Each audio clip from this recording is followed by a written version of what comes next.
They are coming.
On June 12th, the latest Steven Spielberg summer blockbuster is coming out. At 79, we'll see if the man still has it. Disclosure Day is hitting the big screen. It's only one of multiple Alien movies that have come out this year, including Project Hail Mary. So for our blockbuster month, we're going to be doing quite a few Alien movies, starting tonight with the Steven Spielberg classic, Close Encounters of the Third Kind.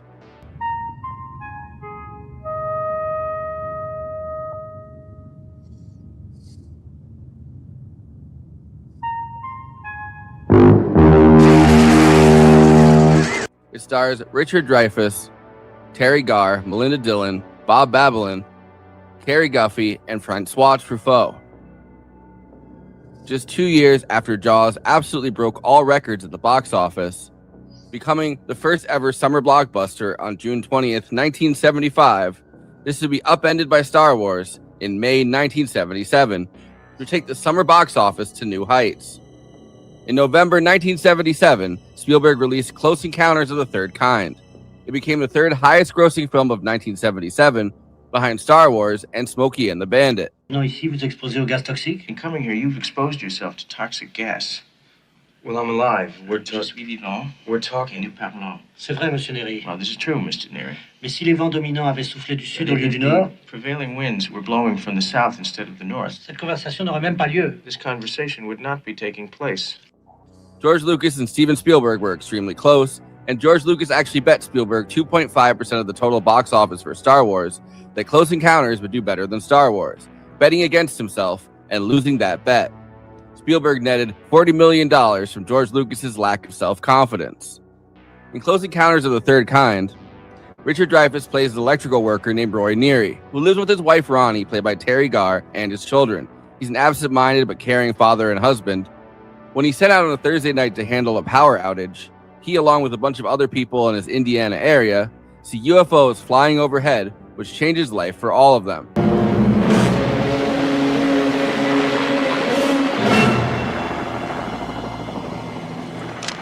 don't believe it. I don't believe it. I don't believe it. It's the Cotopaxi. Why? You see, a group of scientists had just rediscovered a bunch of World War II planes, as well as the SS Cotopaxi, which were lost in the Bohemian Triangle, although now they're in completely different parts of the world in the desert. And they've discovered that the aliens have come back for an unknown purpose.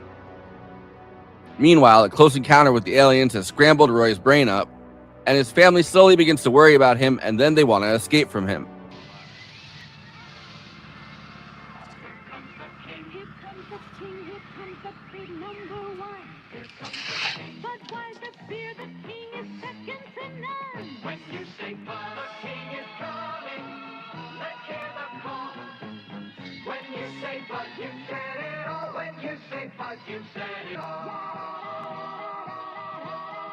Interestingly, Stanley Kubrick saw Close Encounters of the Third Kind with Spielberg and called it one of his favorite movies.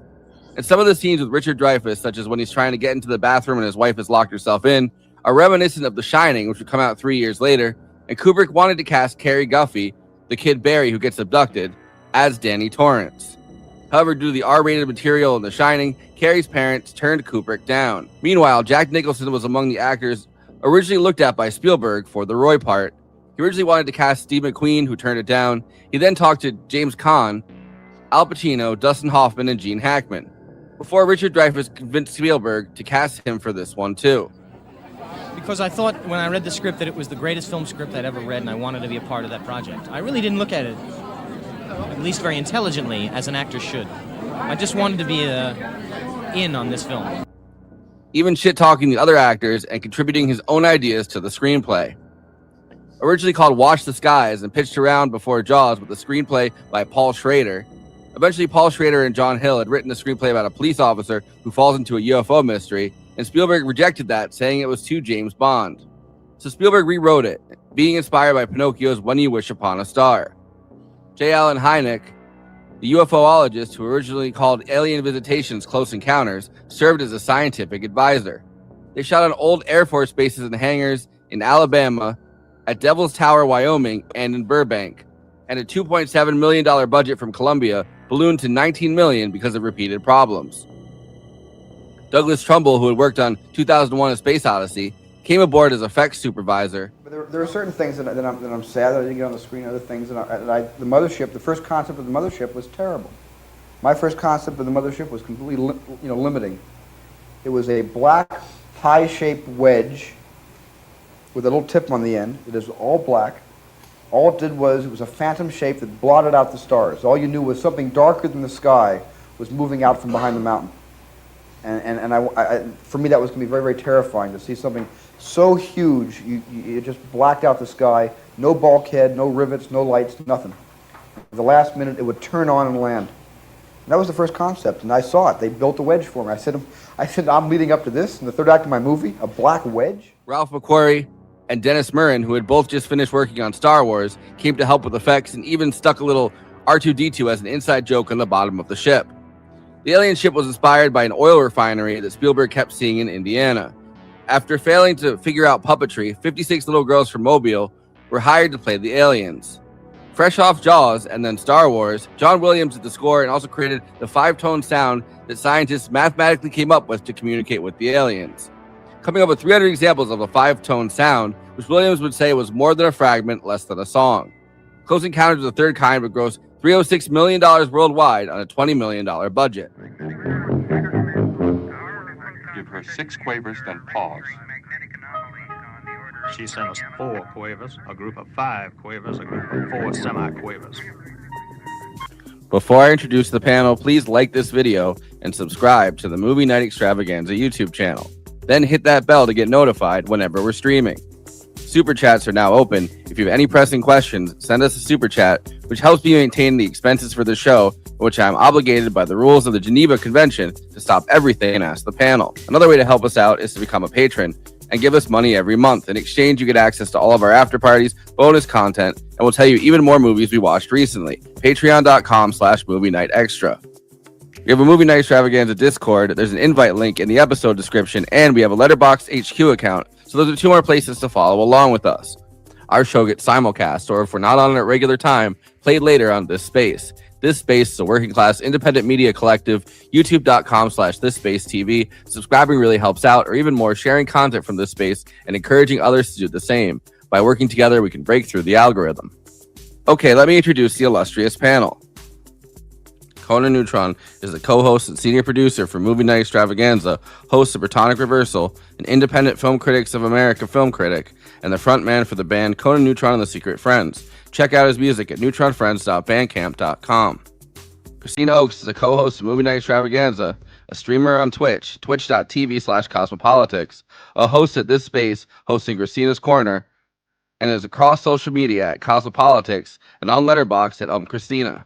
Forrest and Kristina have a second show, The Absurdity Space, live on This Space on Wednesdays at 6 Eastern, 3 Pacific. J.G. Michael is the host of Parallax Views, a podcast where politics, history, and culture are examined from perspectives you might not have considered before. I, of course, am your host and an alien taking humanity on the third encounter. You know what that means. Forrest Miller. Stop and be friendly. There it is. There it is, everybody. Welcome back, JG. It's been a hot minute, hasn't it? By the way, doing great because you started off muted. There you go. Yeah, you started off muted. Sorry about that. By the way, we're the 3 encounters. Each of us are an encounter. Right, exactly. Yeah. Everyone's one joke goes, but I haven't seen the first and second Where's encounter. Can I Kristina? watch Did this she get without abducted? spoilers? Yeah. JJ, usually we try not to walk over to the host jokes. I know. I didn't mean to. It's me repeating a hack joke. That's a great start. No, but in this movie though, where's Kristina? She's been abducted. Duh. Hello. I've made that stupid joke before, but then like really watching this as a film critic, as an online, you do see the 3 encounters. The 3 encounters. The first encounter is when they first turn in the sky. You kind of see them. Second encounter is I think when they actually like take people for the first time, and then the third encounter is like they're back and they're like, all right, we probed your friends. Who's up next? By the way, I saw this. So I've seen this movie a few times. Like obviously, I think everyone probably has, but like because it's it's one of the great sci-fi alien movies. But because I watched it as a kid, and I don't remember how much like Munchkins the aliens look. Because they're because they realized that they couldn't do the Star Wars thing, which is obviously puppetry. So they did they just used the little kids from Alabama, which gives it a weird kind of like their motion is a little odd in a good way, complimentary, right? Where it's like, it's there's something about it sort of uncanny. Where it's like, oh, interesting. There's 56 of them too, and it's like, god damn. That's a lot of wrangling for little alien costumes. They're already wrangling 4 other kids in this movie. Like Dreyfuss' character has 3 kids, and then there's the kid that just keeps keeps running away because he thinks the aliens are toys. There's a lot of similar Spielberg has these repeated themes. I watched the kid that has absolutely no sense of danger or awareness around him and almost gets freaking got by Richard Dreyfuss's truck. Yeah. it's like man, this might be natural selection. I don't know. That kid feels a little slow. I think today they would say that kid is on the spectrum.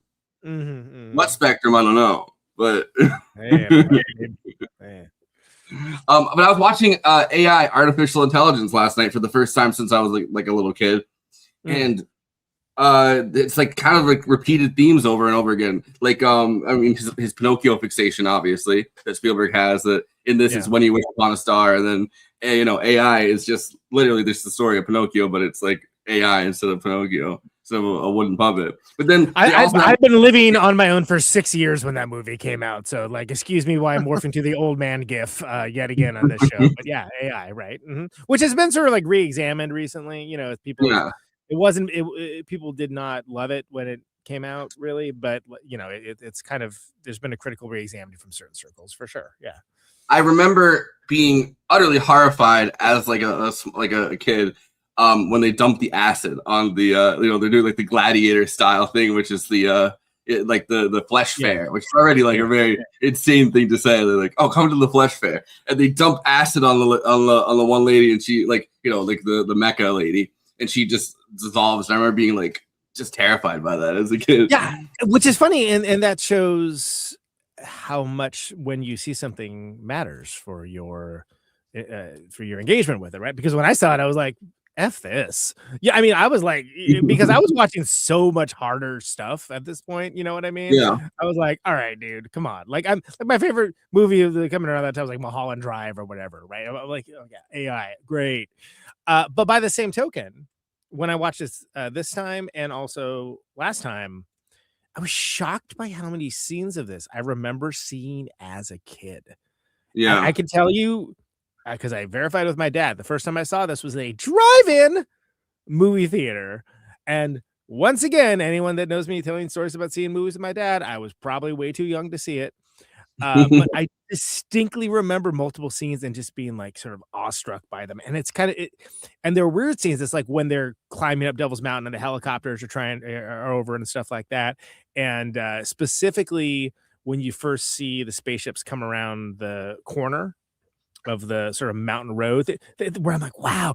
But the thing that I remember just freaking me out as a kid was when and we'll get to with the plot summary and all that, when the kitchen is like just going nuts and you can't see anything, Yeah. and you see like the screws going up, and like that was the thing that I was like, oh my god. And my dad was like, oh yeah, you were going nuts during that. You were not having a good time. It's like it was like, apparently it still was like, it's still terrifying. it's like a sensory overload thing. Like watching that, right? Like watching that, and then you see like the things pop, and like there's just so much going on. You never see what's doing it too, and that's something that's so like unsettling about it, right? So I'm curious. So JG, we have Forrest's interactions as well, but what's your first experience with I do not remember the first time I saw Close Encounters. I was probably in college. It was one of the so you saw it like already as a adult, basically. Yeah, but I think it was one of the Spielberg movies that I had neglected. Like I had seen Indiana Jones and Jaws when I was a kid. Yeah, but in a weird way, this actually may be my favorite Spielberg.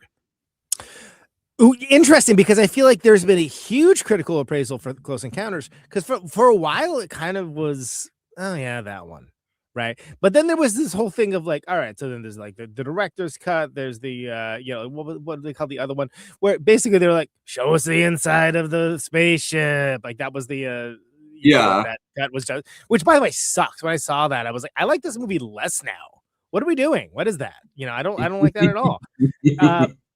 But what I like about in the interest of full disclosure, disclosure day, I picked up a Blu-ray of this because I was thinking about it, and I was like, you know what? I do really like this movie, and I bet that like the Blu-ray has like all the versions, and I have seen like the director's cut and the theatrical and the special edition, whatever they call it, and it was different experiences. Like especially with the special edition, I was like, okay, it's enough. Like this is enough. But each one kind of had a different feel to it, and I do feel like the middle section does kind of drag a little bit. But man, the beginning and the end, every version rules. Although they stick around way too long in the whatever the special edition. I think it's fascinating to think about this in concert with Kubrick's work, because of just the relationship, the mentor-mentee kind of thing that develops between Kubrick and Spielberg at this time. It feels like this movie is very much in conversation with 2001: A Space Odyssey, and then as so much sci-fi is, but just kind of the sprawling nature of it, I think is kind of in conversation with like 2001. Like this is, and I was watching Spielberg talk about the first time he saw 2001. Yesterday I saw this video of it. He was talking about how everybody in the theater was just mad stoned, and he's sitting there watching. Must have been hanging out with Jerry Casale and the Devo guys. he was like when the ship goes up, and like the boat, everyone's like freaking out, and they're all like, yeah. But so I feel like this movie definitely is in conversation in some ways with 2001, and then The Shining takes so. And I was watching this again, and I actually didn't know that there really were these connections until I looked into the background, because I was like, wow, the scene where Richard Dreyfuss is in the tub and he's freaking out in the tub, and then his wife coaxes him out, and then she goes and locks the bathroom door, and he's in front of the bathroom door, and he's really just trying to lay into her, trying to get into that thing, and the kid's crying. I was like, this is the body language in this reminds me so much of The Shining. And then I found out that they watched it, there was a screening that Spielberg had for Kubrick, where he just had him in the room, and he was like, this is Close Encounters of the Third Kind. And Kubrick was like, this is one of my favorite films I've ever seen. And then 3 years later, he tried to cast the little kid from this as Danny Torrance. As Danny Torrance, that's right. I saw that in the making of thing. Yeah, that's great. Well, that's crazy, right? And then, Nicholson was going to be the Richard Dreyfuss. Spielberg did not want to cast Richard Dreyfuss in this. So he was literally looking for anybody else. And they were working together at the time, because Spielberg had his office. So Richard Dreyfuss would go past the office and start just shit talking all the other actors. He's like, Pacino's not funny. De Niro's a fucking idiot. He was just laying into all these guys that he's trying to cast. He was like, I was going to do anything to get cast. So finally, he's looking at the script, and he's like, I want to be in this. I want to be in this. But Spielberg said that he only saw him as as the scientist in Jaws. He couldn't picture him in this role because of that. And so he's looking through the script or whatever, and then it's actually Richard Dreyfuss that came up with the idea of having the kid. He's like, you need a kid in this. Like, there needs to be a kid. Which, you know, now knowing what we know about Richard Dreyfuss kind of being a little creep, like he's gonna bring out the kid. But no, but he was like, there needs to be a kid, and the kid needs to get abducted. And then Spielberg's like, holy shit, you've got the part. Like, there's no other. I broke the curse still, I guess. But he's like, you got the part. Like, this is genius.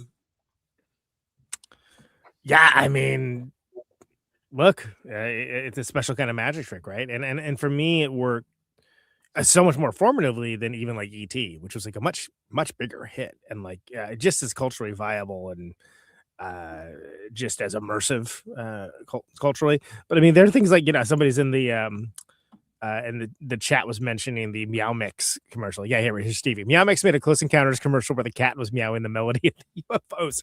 Yeah, dude, this was everywhere. And that John Williams, that small, tiny little composition is like one of the most famous music cues of all time. Like, easy, right? And if everyone knows what that's from, even if they've never seen the dumb movie, you know? It's so funny though. Like, you know, we've talked a lot of crap. See, I'm trying to censor myself. We've talked a lot of crap about Hans Zimmer, and then you hear about the process that even for something like this, John Williams went through, and it's like night and day. You know, no pun intended, I guess, for this. But like he came up with 300 different samples of a 5-tone sound, and his thing was that he thinks that a fragment is 4 tones, and then a song starts at 7 tones. So he had to mathematically. He was trying to create something in between the two, so he did the 5 tones, which is so cool because so of course I'm gonna vibe with a movie that has music as a communication tool. I'm a freaking musician, of course I am, right?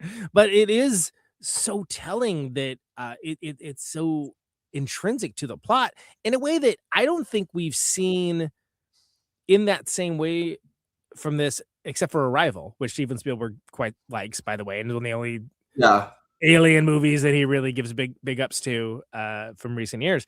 But in that same way of like, no, it's not that they would be, it's not that the aliens would be so physically different. Maybe they might be, but like the way they communicate, you would have to find a common ground. They may not experience the world, the universe, causality in the same way. And so how do you find that common ground? And it's so inventive to be like music, you know, audio tones. Well, and then also and it's so effective. It is so effective. Like, I have seen this movie 6 times probably in various like in the way that time before last that I watched this, I was like, oh, that the French guy, I guess, is a director. I should watch some of his movies. And then next time I watched it, like I was like, oh, Truffaut's my favorite new wave film director.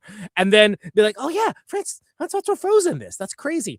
Like, in all of these times I've watched it, the freaking part where they're playing the prompt and the alien starts talking back, and then the conversation gets like, that still is like just astounding and astoundingly effective, like as narratively, like I mean, it gives you like makes the hairs in the back of my neck go up. I was like, it's so freaking cool. I can't remember if it was Melinda Dillon that said this or Teri Garr. I think it was Teri Garr, I want to say, but no, it might have been Melinda. One of the two said that Francois Truffaut's recall when it comes to movies, like it was like a walking IMDb essentially. I mean, that's not the one. Like he's like walking IMDb. Yeah. I don't know. I think so. He was talking to one. I think it was Melinda Dillon. He was talking to Melinda Dillon, and then she's like, "Oh, I was in this one." And then she was like talking about like a movie, and he was like, "Yes, I know the movie." And then he like lists off who was in the movie with her and the scene she was in, and it was like his recall when it came to any of these like kind of big projects, especially because he was in Cashier's de Cinema, and because that same thing, because it's like he's from that they made movies, but they were important to them that like they were immersed in the culture, which meant they were fans of them.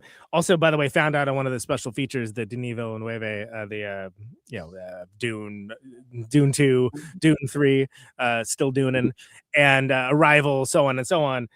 He found out about the French New Wave through Truffaut being in this. Like he was like, oh, there's another French person, I'm gonna find out about this guy. So he found out that Truffaut was a director, and then went and like studied all the French New Wave because of that. And like, so basically, why that dude makes movies like has a really strong correlation to seeing Close Encounters of the Third Kind and seeing representation of just, you know, cool French nerd. I mean, I think that French people are much, much cooler than French Canadians. Well, look, yes, I agree. But the larger point is that, you know, someone that whether you love him or not, you know, I like most of his movies, is one of the biggest directors we have going. Yeah. You know, well, that's like, I mean, it's a similar. That's what led into the art world. Yeah, I think it's a similar thing with Spielberg and Kubrick, right? Like, like as a seminal film experience, right? Like, there's all these different connections, especially with this movie. Like, it's all these different, like, all these other movies now are in conversation with Close Encounters of the Third Kind in this genre, and this movie is in conversation with some of Kubrick's stuff, and some of Kubrick's stuff is in conversation with this movie. Like, it's kind of just this fascinating web. Because Spielberg is such a talent, and because Spielberg's movies were just so big, like he was able to create things that were actually art, but also were these huge, sprawling blockbuster accomplishments. And it's like we still kind of have some of that, but like you really forget like how big in his moment, right? Like how big Spielberg was. I mean. No, I mean, maybe you don't forget because it's like, you know, when you think of first director, you think of a lot of people would probably say Spielberg, but it's yeah, but we're not thinking of the Spielberg of like, you know, Peace and Love, The Fabelmans, or like, you know, the West Side Story remake and stuff where it's like, what are you doing? What is it? Why is this the thing you're concentrating on? We're thinking about this is the guy this is fresh off Jaws, you know, E.T.'s coming down the line, you know, Indiana Jones, so on. This is like, you know, Mr. Movies. This is that era of Spielberg. Like he was, there was no one that was more attuned to the yeah, that's true.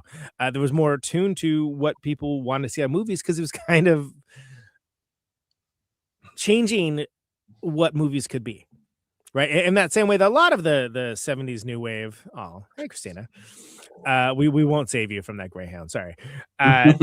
Then a lot of the new Hollywood, you know, folks were doing, you know, I'm thinking like the Bogdanoviches and so what have you, and Coppola, et cetera.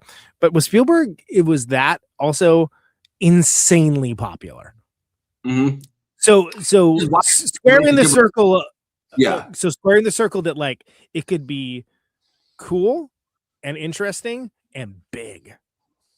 Which is why I think his relationship with you know, George Lucas is such an interesting friendship, and I know that you've researched it because you guys are both from Modesto. But like his friendship with George Lucas, we went to the same high school, not at the same time, because like that relationship is fascinating. Also, R.I.P. to you know, to George Lucas's wife, who actually was the editor for Star Wars, which people forget about. I think because you know he traded her in for a much younger model.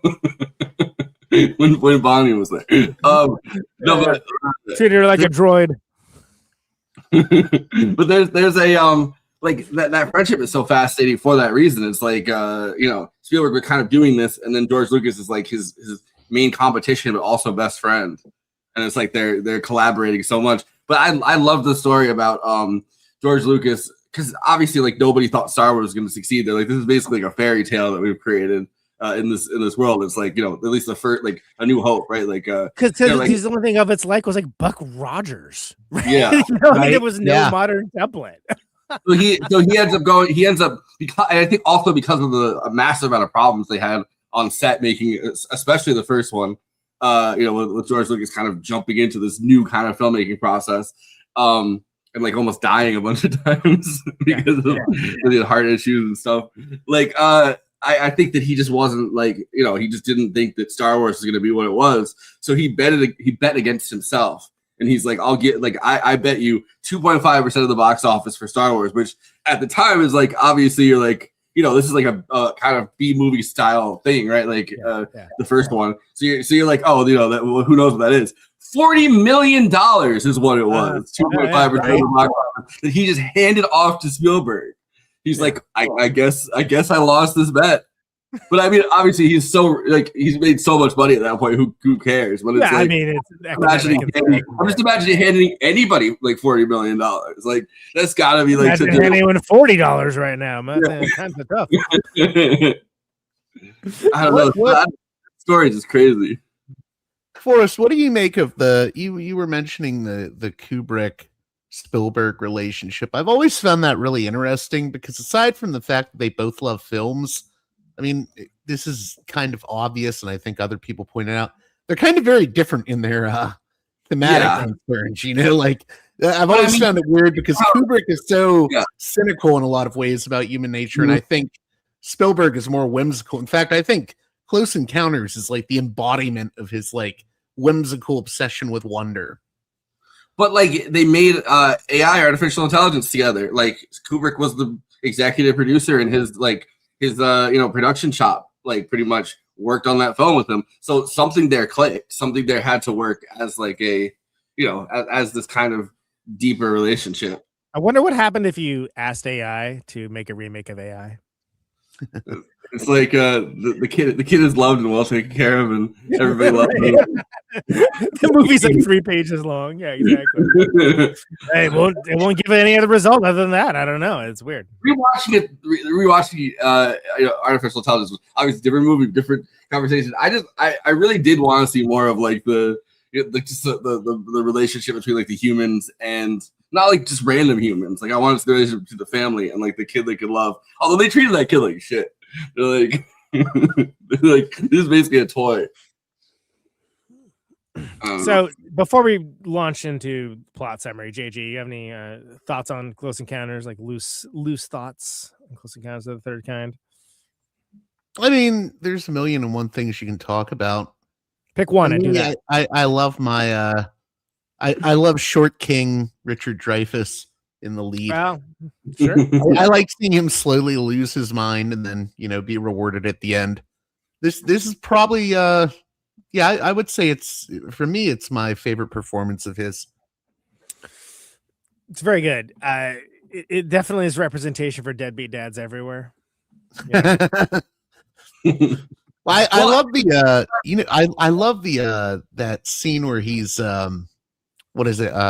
I'm not chasing no Walter Cronkite story, where he's like getting mad. He's like, why are you asking me all these questions? I want to speak to someone in charge. It's one of my favorite like little monologues. He won't speak to Truffaut because Truffaut's French, and he's like, you're not even an American. You're not in charge. Yeah, how can you be in charge? You're not even American. Yeah. You're French. Which just goes to show you this is a completely different era. But anyway. It's funny too, because when did this come out? It was 70, I want to say 73. 77, because it's the same year that Star Wars comes out. Jaws is 75, right? So right. Jaws is 75.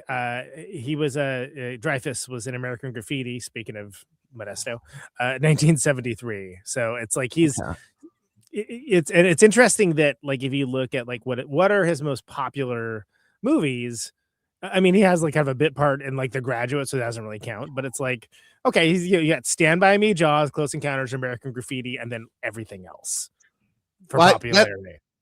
That's what I was going to say is I always like to pair this one up with it's a really obscure 70s movie called Inserts, where Dreyfuss is also the lead. He plays this silent film director that can't transition into the talkies.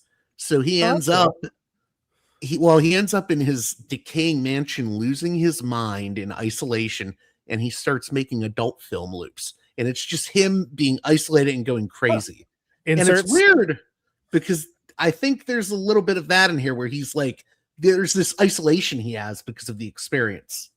Yeah, which you really see, and like I mean, he looks like a bedraggled crazy person. Yeah. what are you doing? Which is great. He like dives in too, because by the point where he realizes that he's making a mountain out of a molehill. No, he's making the mountain in his living room. By the time he gets that crazy, which I swear Jack Nicholson took some of that frenetic energy for The Shining, like from this performance, because this performance is such a fascinating one.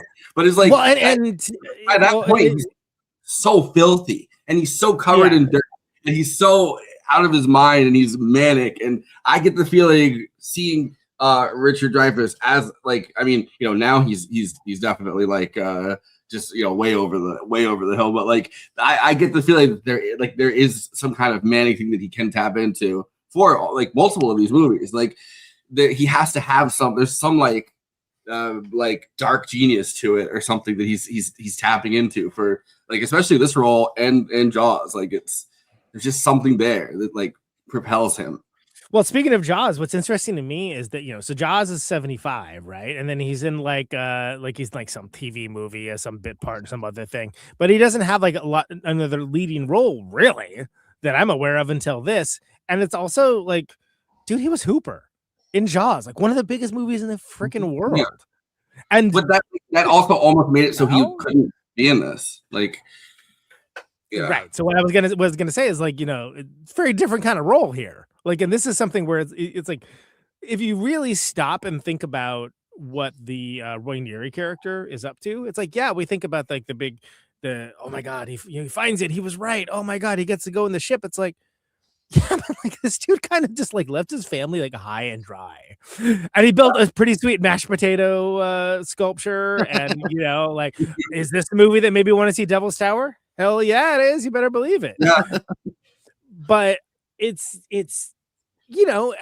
for an actor, it's a great role because it's like, yeah, but he's kind of like not the best dude in some ways, but we're sort of asked to forget about that because it's like he hooks up with not Goldie Hawn, and like they start running around like trying to get to the alien area, and that's great. It moves along. It's a great adventure, but it's like, you really, if you like actively have like children, you're like running off into space. It's like, that's an interesting moral quandary.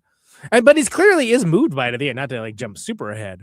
So it's an interesting role, but it's such a different role than like something like Hooper, where it's like, oh no, that's like, now again, in that case, like you also have Roy Scheider, Robert Shaw, and whatnot. But like, it's an interesting next big role for him, is what I'm saying. Yeah, and I was just gonna say the reason I mentioned inserts was he's very good at portraying very isolated people. Like that's a hard role to pull off. This is a hard role to pull off. I could see in lesser hands it not working as well. I don't know if you guys would agree. Spielberg said that both in this, I mean, obviously until until Fabelmans, meet the Fabelmans. Just kidding. Until the Fabelmans, there was he always puts himself on the screen, but not in an overt way until then. And he said that there was something about Richard Dreyfuss, both in Jaws and in this movie, where he felt like he was almost channeling himself somehow into like in the I Love Boosters way, using a Richard Dreyfuss as an avatar to change the world's perception. No, but he felt like he was channeling. There was some everyman quality that I guess Spielberg saw in himself. Like, yeah, I don't know if he's not a very good example of an everyman, to be honest. Well, he isn't, but in this role he is, because we just look at like the situation where Spielberg seems to see himself as an everyman, and it's like, dude, you're like one of the most famous film that like most people do not have an ounce of like creative genius. So whatever sauce you got going on. Yeah, but it's like, the scene where like Teri Garr like takes the kids and is just like, I've had enough, and gets out of there, which by the way, we should get to the plot summary. That's great stuff because you get to see like the neighbors' reactions, and he's just, which is something that like, how do you even conduct yourself in that situation? Well, he still manages to be weird as hell about it, goes in through the window. It's a whole situation, but it's good stuff. Like it's compelling movie watching. It's just like also like, oh man, awkward. Like, what do you say in this situation though? Like nothing. But it is every man up until the point it isn't, and that's kind of walking that balance beam of why we're able to get behind this guy who's compelled to do this extraordinary, illogical thing, really. Yeah, well, and it's fascinating. By obsession. I didn't mean to interrupt you. I'm sorry. No, sorry. It's fascinating. Right after talking about Over the Edge too, and it's like that kind of compelling vision of like, not compelling, but like that kind of strange vision of like suburbia, kind of driving a person insane too, because he's going against this like the convention of everyone comes outside and they're just gawking at him, and then he lets the ducks out because he just grabs onto the. He's chasing her ducks, which is, I mean, I guess that's not like as suburban as like some of the stuff in there, but like everyone just like whatever, like which is I feel like it's such a 70s thing. Everyone's business. Like, Yeah, like there's no like it reminded me of like I just don't newsflash, I don't care for suburbia and suburban inflected lifestyle, right? And they see it depicted in this way. I was like, oh, I apparently like was seeing that pretty early on. I think of like this and like The Burbs, where it's just like, oh, that looks terrible, right? I always mind your own business, man. and you can't really do it anymore because we don't have like the same culture of like smoking. But I love in like 70s movies where somebody will be like watering their lawn, like pretty much, but they're actually just kind of like trying to see the person going crazy or whatever. They got the cigarette in their mouth and like cigarette drops out of their mouth while they're mowing. Like they're like there's always just that one stupid neighbor in all these movies that's like exactly. But yeah, I got a synopsis up. Oh wait, I said Bohemian Triangle, and I was so like I was kind of sleepy probably when I was writing the intro. I just got Bohemian Grove plus Bermuda Triangle. Yeah. Bohemian Triangle, sure, why not? Yeah. Bohemian Grove. It's disappeared into the Bohemian Triangle.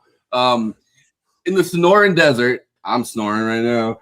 French scientist, that was my one.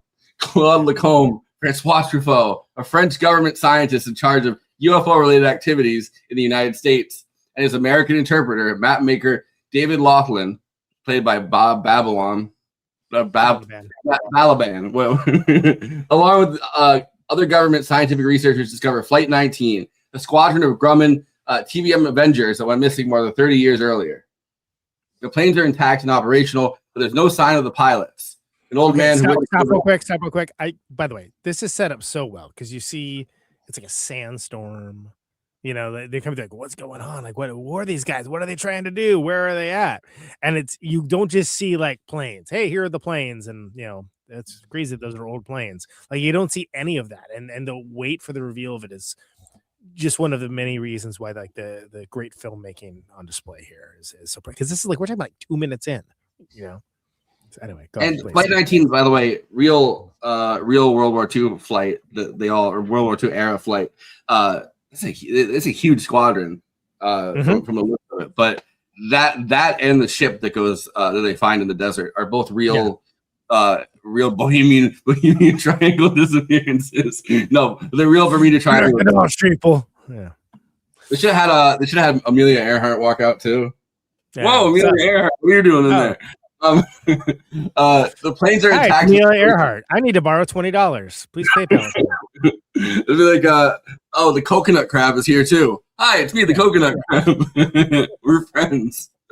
The planes are intact and operational, but there's no sign of the pilots. An old man who witnessed the event claimed the sun came out at night and sang to him. They also find a large cargo ship in the Gobi Desert named the SS Cotopaxi. That's later. I don't know. This they're all over the place with this one. But that's Russian right forward. Yeah. The Cotopaxi though is like a very. They also found a ship in the middle of the desert. No big deal. Moving on. What? The Cotopaxi is like I looked up pictures of it. It looks a lot like they made a near perfect kind of replica of it, as they did with the planes. I wonder, like, I mean, I don't know, at the time, would people have known these things as like famous right? So there was a culture of people that were curious about UFOs and things along those lines, but it wasn't like how it is today, where they're like mainstream television shows and like it wasn't reported on in traditional media press in the same way. It wasn't treated with the same level. It was considered, like just even to bring it up means like, oh, that's fringe stuff. That's like completely on the fringe. Which is fascinating because the guy that coined the I keep wanting to call him Hayek, but he's not Frederick Hayek. The guy that he actually uses as a scientific advisor that coined the term close encounters of the third kind, or like the name for this movie with Spielberg. He was part of the CIA's Operation Blue Book. Like he was one of the people looking into the UFO research thing. So he was a government official at one point, and then he leaves the CIA and the end Blue Book, and then he kind of becomes like a fringe UFOologist or whatever. But until that point, he was like a government official. And what is the JJ? Do you know what the what was the book that the big one that came out like in the 70s that was what was that? Not the Hynek book, but there was some other book that came out around this time, like the Interrupted Journey or something along. Does this ring a bell? Are you familiar with this? No, I was gonna say I think Jacques Vallée was also an advisor on the film though. He wrote Passport to Magonia, right? Yeah. Okay, that's right. So he had multiple UFO people involved with this film. Oh, the Interrupted Journey was 1966. I was wrong. Oh, okay. He was the inspiration for Truffaut in this. And the Roswell incident came out in 1980. That's right. And then Communion, of course, 87. Okay, there's a whole little. You just see this graphic. It looks exactly like what you think it looks like. That I'm looking at. It's got grays in like every corner, and it's like there's space and like lines are connected. These are like the foundational UFO books. Yeah. Well, for a long time they were like they didn't want people really to talk about it that much. So like, I think it is because they have the whole thing where it's like probably a lot of those sightings were basically that they were testing new aircraft in the desert, and like they purposely like whispered to certain people in those communities to be like, I think those are aliens. So the people would come out and go, I think these are aliens, and then like a big conspiracy at least about Roswell and all that stuff is that they're actually just testing military technology, but they didn't want people to know what the military technology was at the time. Well, sure, because so the Hynek book is like that's as you mentioned, like the Close Encounters classification system. Close Encounters are the first kind, second kind, third kind. So bringing scientific methodology into it, right? But then, the Passport to Magonia was like introduced to the psychosocial stuff, right? So basically, like that they're complex. Perhaps it's not physical, perhaps it's metaphysical, tied to folklore, et cetera, et cetera. Which this movie does a good job of, kind of touching on, especially with the the sun came out at night and like saying to him like that thing, the whole thing, with the Indian dudes like chanting the phrase, so on and so on. And but it's the Interrupted Journey that established the abduction template, basically, like that. And so that was as far back as 66, but considered uber French. And it really was like Roswell incident, Communion, so on and so on, that like before it really even came. Because it was like they had get-togethers, right? That these people like would all, but they were considered loonies, basically. Yeah, well, and a big thing that kind of I think burst open. I was just like hearing about this recently too. Like I saw the clip of this. A big thing that kind of bursted open was Jimmy Carter claiming in Georgia that he had seen a UFO, which he kind of has a twinkle in his eye when he says it. But like huge, who of course was president at the time of which is crazy. And an air traffic control center in Indianapolis, a controller listens as two airline flights narrowly avoid a mid-air collision with an apparent unidentified flying object, UFO, now UAP as they call them, which neither pilot chooses to report, even when invited to do so. I love that line where he's like, they talk to the guy on the thing, and he's like, I wouldn't know what form to file it, even if I wanted to report it. And he's like, me neither. Over. And he's like, and then like everyone, including the controller, was like, nope, I'm not filing either. F that. It was because like, what's that going to get you? It's just going to get you like more questions and get flagged for maybe. Conan, I feel like you'd have more insight about this than kind of like me watching this as kind of a cultural spectator, I guess. Or like a political spectator in the world. I feel like this vision of the government though is very 70s, as the government's kind of like incompetent. They're trying to do this thing, they're trying to do this massive cover up of this thing, but they're very bad at it. And it just seems like no one really knows what report to file. It's not like there's like some evil person at the top kind of pulling the strings. It's like everything is just layers of incompetence. Contrast that with ET, was just a couple years later, but solidly in the beginning of the Reagan era, and you have like, they're not trying to like do anything good here. They're trying to like capture ET and dissect him, and that's where we start getting. And you mentioned something in one of the promos. Really, RFK would be trying to eat ET. RFK Jr. No, there's something kind of not innocence the wrong word, but by comparison to modern standards, because this is something that, way before we had probably the first one, and we covered it last time we did these kinds of movies, Alien, right? Ridley Scott's Alien, 1979. That movie sort of changed. It's like, oh yeah, maybe they're not going to be friendly.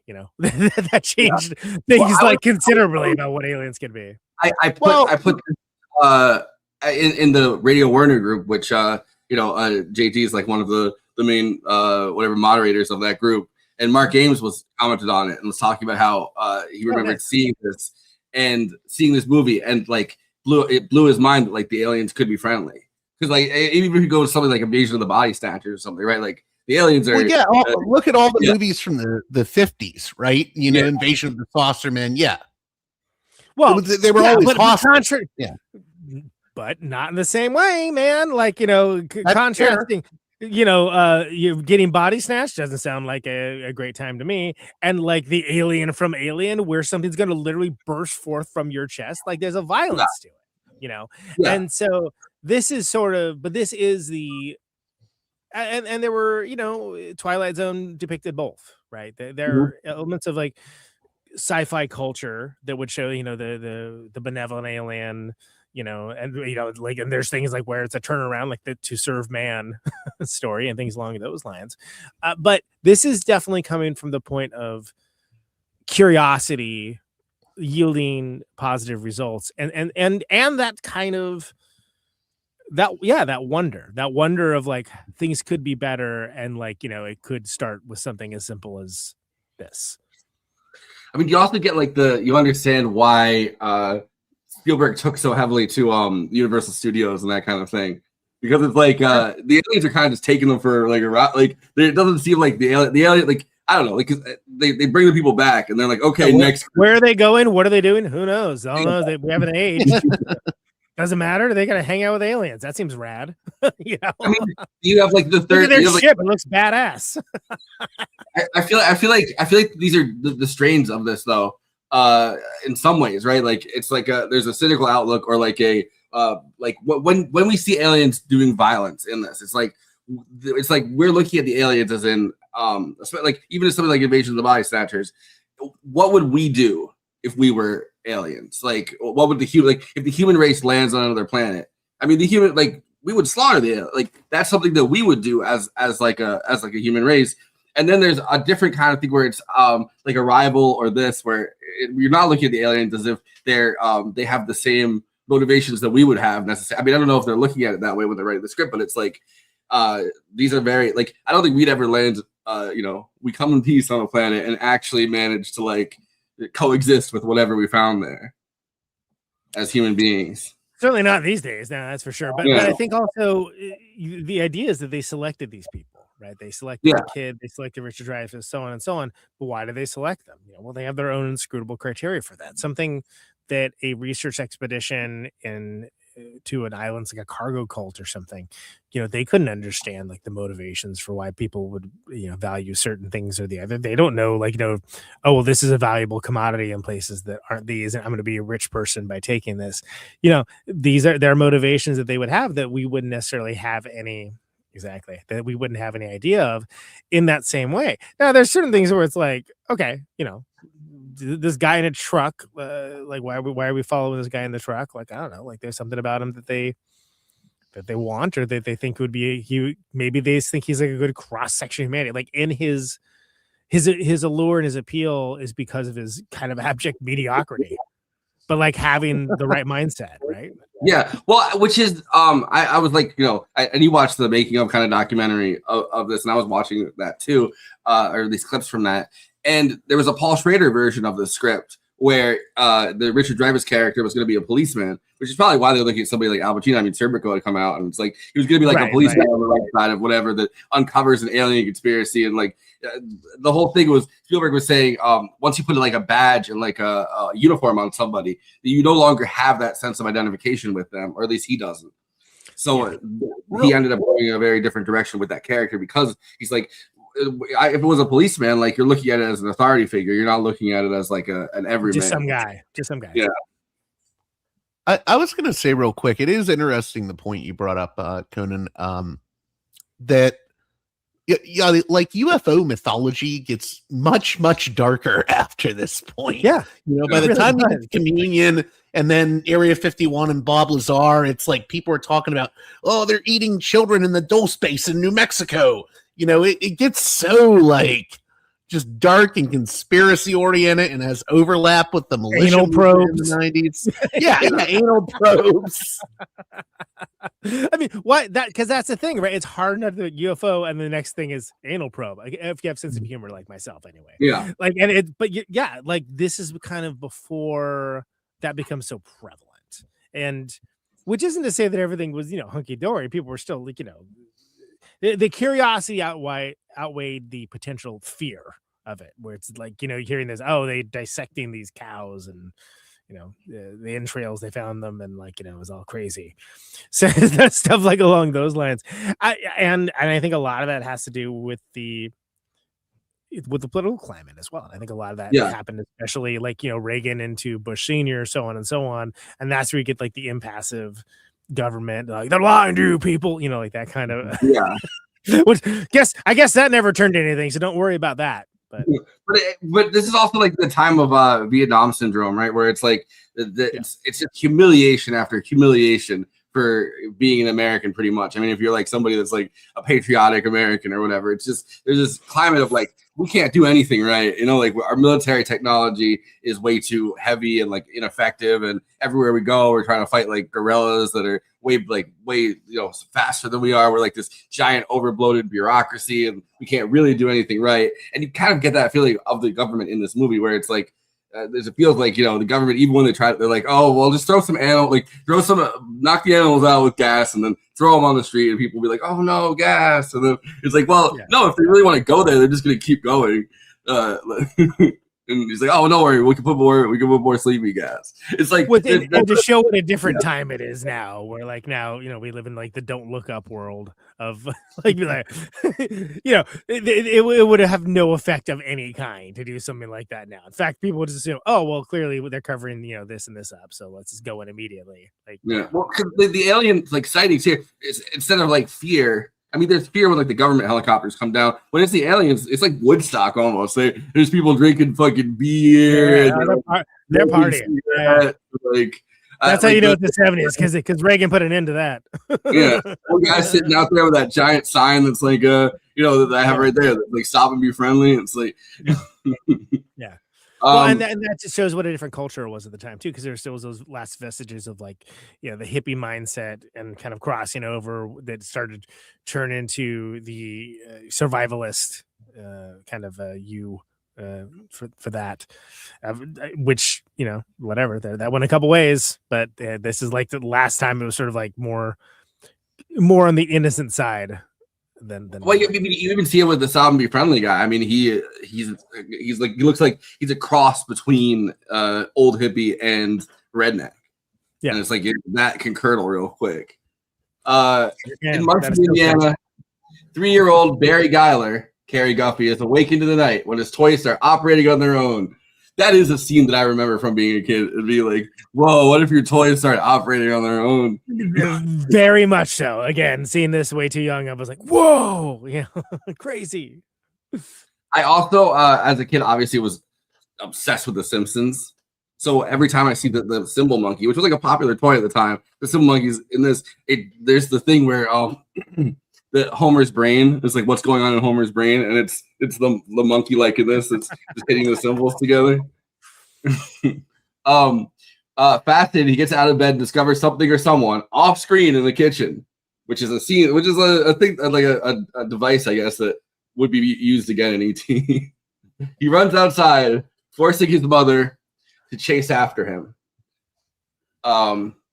Yeah, so that introduces cool like I mean, like it's like mysterious. It's kind of like scary, but kind of exciting at the same time, right? I mean, it's not like the later one where like the kitchen's going like ape crap all over the place, and like, oh my god, real Exorcist there for a second. Yeah. And the kid invites them in, and my brain, like I obviously wouldn't have said this as like a well, I don't know, as like a little kid, but like my brain after watching as many vampire movies as we have, the kid's like, Never come on invite in. them in. Invite them in. No, don't invite them in. That kid would be the worst person to have in like a Sinner style situation where it's like, okay, we can't invite the vampires in, and he's like, come on in. No. Investigating one of a series of large-scale power outages, Indiana electrical lineman, I couldn't remember what the name of his title was, Roy Neary experiences a close encounter with a UFO when it flies over his truck and lightly burns the side of his face with his bright light. Pause for a second. So this is such a great scene. And I remember even impressed with this when I saw it as a kid, where you see like, he's got the map, he's like looking to where he needs to go, and you see that guy behind him, and then like, F you, buddy, I need to get to, you're in the middle of the road, and like the guy goes around him, and you see, and so you got the expectation of the lights behind him being another car, and then you see them go up. Yeah, and it's like, oh wow, right on the road. I feel like that's been copied now by so many. So many movies have copied. It's a stupid movie, but the Santa Claus, where they have him actually on the highway, right in the sled. Yeah. This is the only time Close Encounters of the Third Kind and the Santa Claus we referenced in the same thing. Oh, but he gets roasted, no pun intended, so quickly by that little kid that just goes, he looks like a 50-50 bar because his face is colors. He's getting lit up, man. Poor guy. And then she like tries to be like, I got you this tanner, and is great. Turns me yellow though. UFO joining a group of 3 other UFOs. We gotta have friends. Is pursued by Neary and 3 police cars. Yeah, he starts chasing the UFO, but the spacecraft fly into the night sky. Roy becomes fascinated by UFOs, much to the dismay of his wife, Ronnie, Teri Garr. So there's a story about. Before that, can we just talk about that kid's like complete lack of awareness of running in the middle of a line turn on a highway? Like, Jesus H. Christ, kid, what are we doing here? Like, what is this? But then the reveal and the fact that it is a turn, that it's a turn in that way that we see the group of the alien enthusiasts all kind of camped out. I'm like, what? Why are they all there? And then we get the Roy almost kills the kid, and then he sticks around, and then you see them followed by the cops.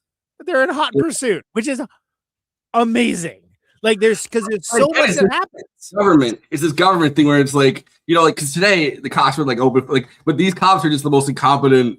Like the cops go through the toll booth into Ohio. Why would you ever? But no, the cops go through into Ohio, and the guy at the toll booth is also like, "Hey, you gotta pay 50 cents." Yeah. It's so great because clearly they're freaking UFOs. They can fly away whenever they want to, but it's like part of their, like they're trying to say what everyone's gonna do. So there's so much here that's shown and not told. Whereas I think like a movie now would be like, around the corner. Oh, we're interested in UFOs. They come by here every day. There'd be like some needless exposition of like whatever's gonna happen next, rather than just like literally seeing it. Where you're in this longer shot, this road, and it's one of those roads that can be very dangerous where you can't see what's on the other side. If like there's a wreck or a boulder or something, you potentially could get in.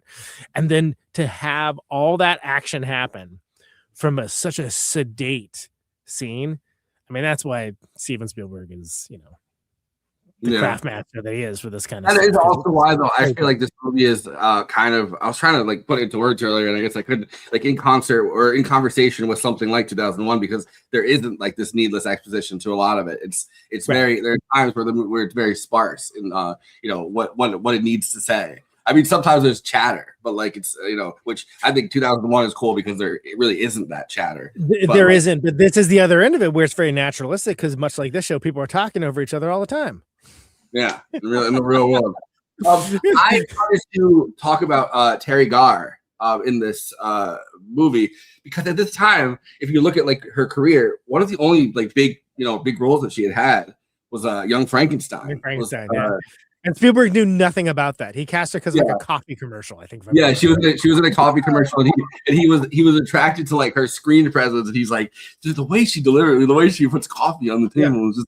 I didn't realize that she's this great comedic talent that has had like a whole. I mean, I kind of love that though, because it's sort of like, oh, is that Teri Garr? Oh yeah, forgot she's in this picture. Right. Okay. Every time I'll instantly think about what's our favorite Scorsese movie, After Hours. I think about After Hours and Teri Garr's role in that. Yeah. You know what's weird? I didn't realize Teri Garr was the wife for some reason, and I don't know why I thought this. I think it's because of Sugarland Express. I thought it was Goldie Hawn for some reason. Well, which is funny because I called the other actress not Goldie Hawn because in my mind I'd be like, oh yeah, Goldie Hawn, she's in Close Encounters. I'm like, no, wait, that's a totally different woman. That's like okay, so I'm not the only one. Okay, yeah. And it's crazy because it's like she's been like a bunch of other things as well, and I've seen her in, but like for whatever reason, there's just something that's like about that era that it's easy to sort of like, oh well, that's that's her. Oh nope, no, it isn't. No, it isn't. She was maybe it's a haircut. Who knows? At the time, she was in a different. I'm trying to remember the name. Melinda Dillon is the name of the actress, by the way. She's by the way, she's also in the Captain America, the 1990 Captain America movie by Albert Pune. She was in Bound for Glory, and Hal Ashby was the one that had cast her. It's the Woody Guthrie movie, Bound for Glory. And you know what? She's also the mom in A Christmas Story. I forgot about that. Yeah, but she was in. Okay, all right. But she was in the biopic, the early biopic of Woody Guthrie, and Hal Ashby actually contacted, because they were like close friends. Hal Ashby contacted Spielberg and said he was like you gotta see this. I have a talent for you to be in this movie, and that's how she got cast in this. She was also around the same time. She was in Slapshot, which is, we just referenced Slapshot with Adam McKay.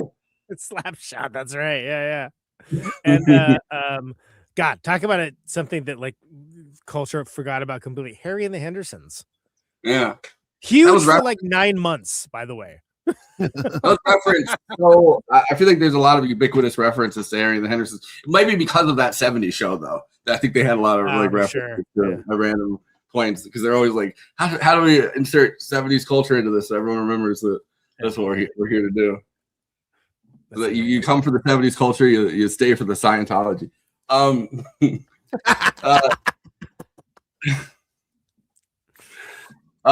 He also becomes increasingly obsessed with subliminal mental images of a mountain-like shape and begins to make models of it. Gillian also becomes obsessed with sketching a unique looking mountain. What if she's pretty good too, by the way. Like those mountain sketches are like, I'd buy that. That looks rad. But that's another thing that this the aliens imbue you with this like creative power almost, or maybe not the creativity to do something, because at least in the case of Richard, creative inspiration. Yeah. So basically, trying to figure out how to make this. Mashed potatoes is the worst one, but well, yeah, but also in a way that does a pretty good job of showing somebody working on their craft. What is in his mind does not match what his ability to create in the physical world is for a while. But he gets better. He like sort of fails at it, gets a little better, fails at it, gets a little better, which is very interesting because it's depicted. They did have a sitcom, and I did see it, by the way. Yeah. Less said about that, the better. Less said about that, better. Yeah, I mean, by the way, the titular Harry, a Bigfoot.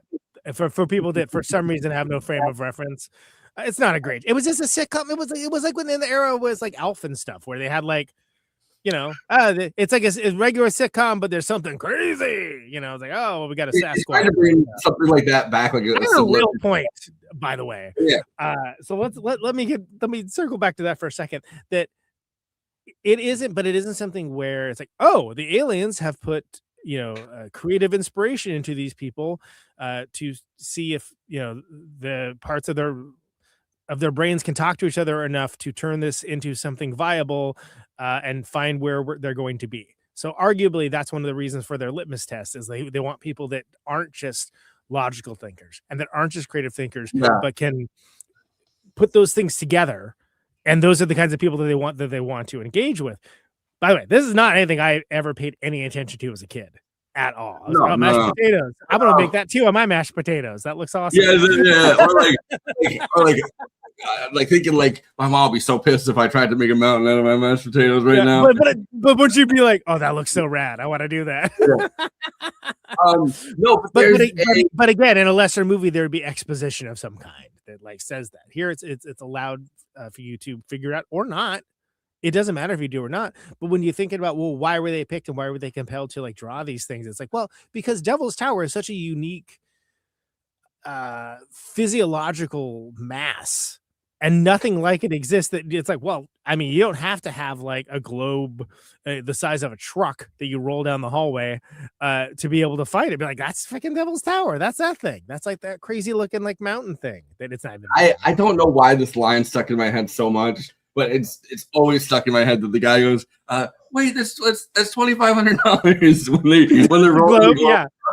I love that scene as a kid, and I wanted a globe that was that big, and I never got it. But I was like, is that how much globes cost? Like, no, that's why it stuck out to me. If they got that globe for that much, they got a deal, because I feel like that would be a lot more now. Yeah, like, but it's 70s money though, right? Like it's true. But I love the idea of a globe so big you could roll it down the hallway. I was like, that's badass. There's something like almost like the way that the creativity or whatever is imbued into the like, you know, it's almost something like lab rat like about it in a weird way. Not that they're testing it out on the thing, but it's like you could just think about somebody frantically trying to make that shape and like not knowing how to do it, and it's something almost rodent like about that in my head. Yep. Where it's like somebody like just trying to, because you can see rats when you like have them in like when you put them in a maze or whatever, they're like they can think through the thing. It's just they're desperately trying to figure out how to like make that happen in like an actual sense. So it's like you can see Richard Dreyfuss kind of going through that same thing. But the idea specifically that it is something, and again, there's a lot of talk about the hemispheres of the brain, what they do or don't do, but the like linking together the creative and the logical sections of the brain in such a way to be able to quote unquote solve the puzzle. Again, in a much lesser movie, especially any movie that came out in the past 5 years, there would have to be somebody explaining why that is what, you know, that's why they were picked or whatever. It's so interesting that they have the Truffaut character speaking through a translator, you know, through the Bob, like that character. Bob Babalan. Yeah, the Gene Babalan character. That character as like a translator, because he can't really speak to it either because he's speaking a different language, literally. And then they're talking, they're having this conversation like back and forth where he's like, a lot of people maybe didn't even like have this in, they're going crazy because they have this image in their head. They have the image of Devil's Tower, but either they don't watch TV, so they didn't see, because they, you know, they have it on TV where it's like news report, we're shutting down this area because don't go to this place that looks badass. Okay. But it's like they didn't see it on TV. Either they didn't see it on TV, or they didn't see it whatever, like they just had no reference. They didn't see a map or something. They just they have an image in their head, so they never made it. So it's like it's only the people that are able to make it. I mean, sometimes watching TV is good, I guess, but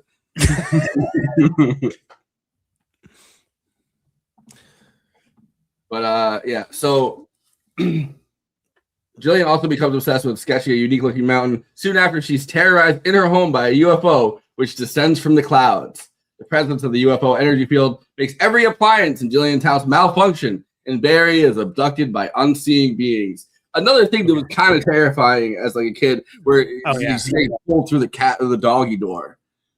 Yeah. He's real happy because he thinks that his toy is coming to save him from his like alcoholic degenerate mother that's a single mom that's trying her best, but is like she doesn't seem like she's real on top of things, and he's just like, I'm gonna go with the aliens.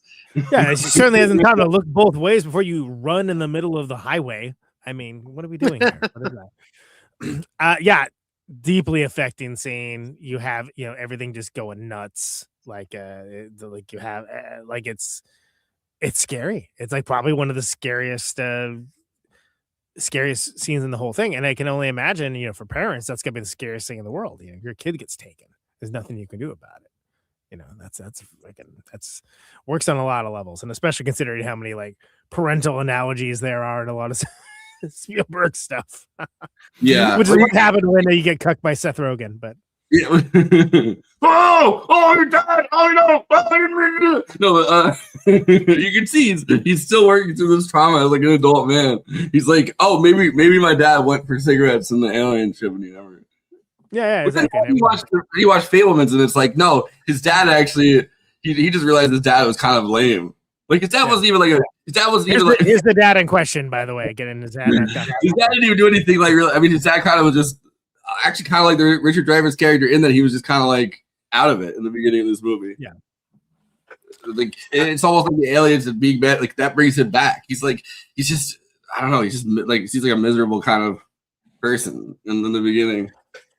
Devastatingly effective scene though, very very scary, and incredible sky special effects that are happening there as well. So many like great, the sky doesn't normally do. We didn't talk about Richard Dreyfuss in this movie continually threatening to kill the kids.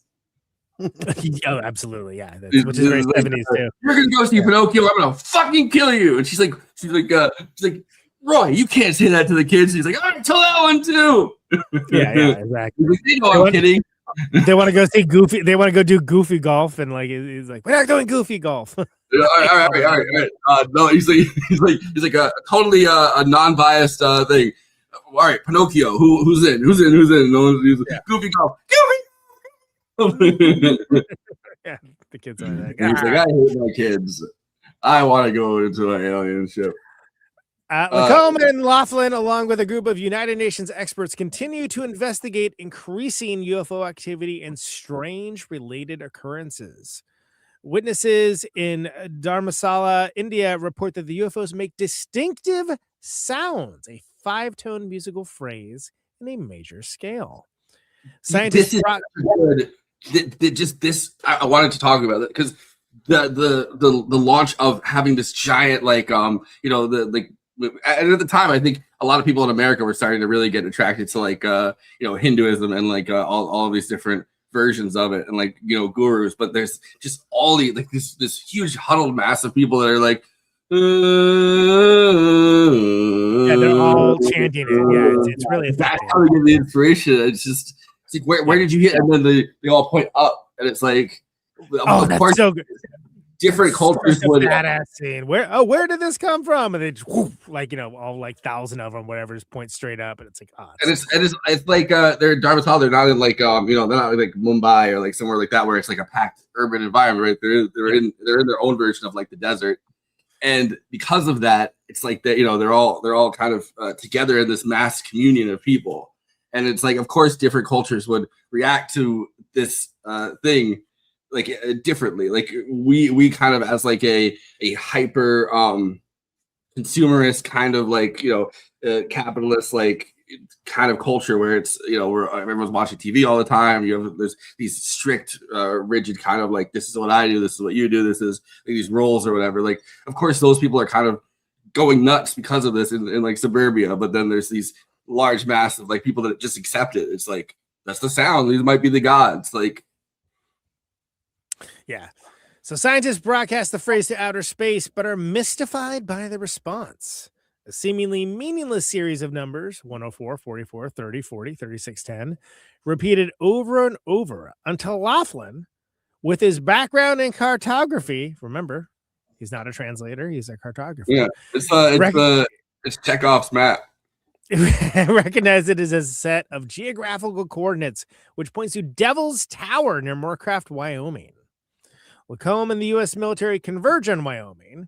The United States Army evacuates the area, planting false reports in the media that a train wreck has spilled a toxic nerve gas, all the while preparing a secret landing zone for the UFOs and their occupants. I hate this so much that I kept thinking about this. I kept thinking about East Palestine or whatever, the town is not pronounced the train wreck that happened in Pennsylvania, East Palestine or whatever. Right, yeah. East Palestine. We have to say Palestine as a country. We're not allowed to say the word Palestine. But that train that around the same time actually the stuff was happening in Palestine.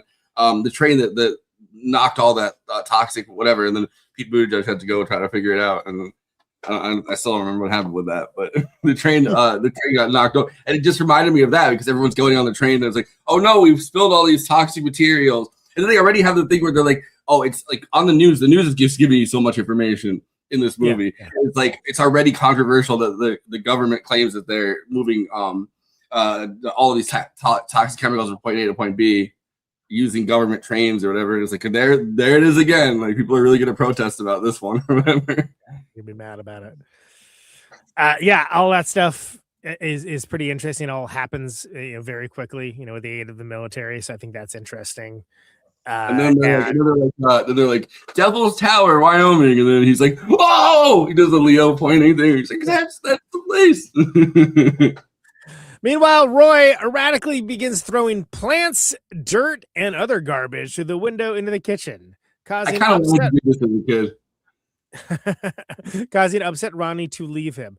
Horrifying for a number of levels, not the least of which is the neighbor's reaction, which is like, oh, what's going on over there? What are they up to? The kids immediately he's like, kids help me, and they immediately like, oh cool, we'll throw stuff into the house too. Yeah, you got it. We're done.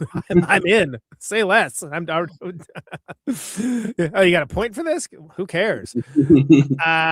Causing upset Ronnie to leave him, taking their 3 children with her.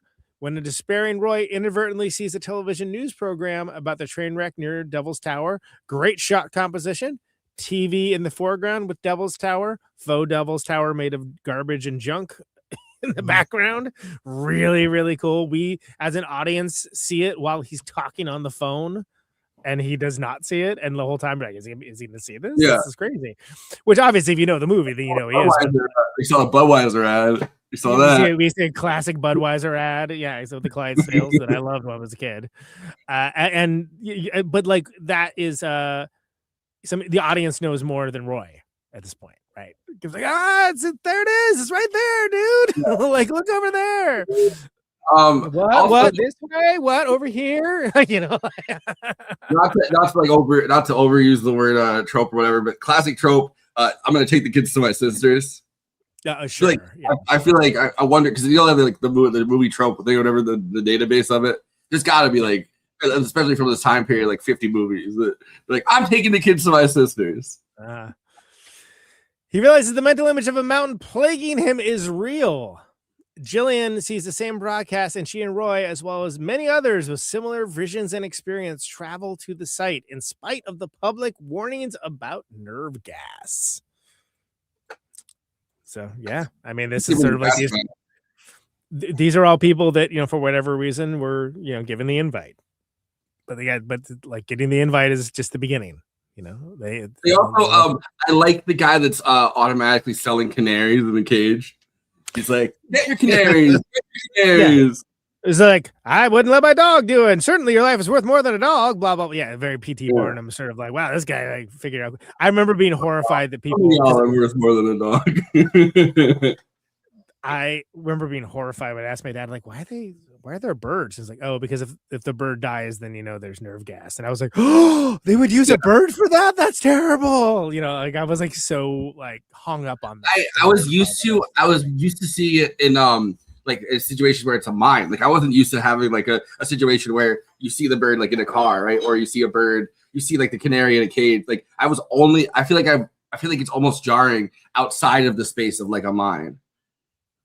Right, because it's canary in a coal mine, right? That's like where that saying comes from. And that's what the point of that saying is that like the canary will take the hits of the human. When they have like movies, even something like I feel like even something like Madeline, like when they have a movie like that, like they always have the canary, like they always make sure to show you like the canary goes in first, and then like if there's a black guy at the mine, like, they send the black guy in next, and then it's like, all right, the white people can go in.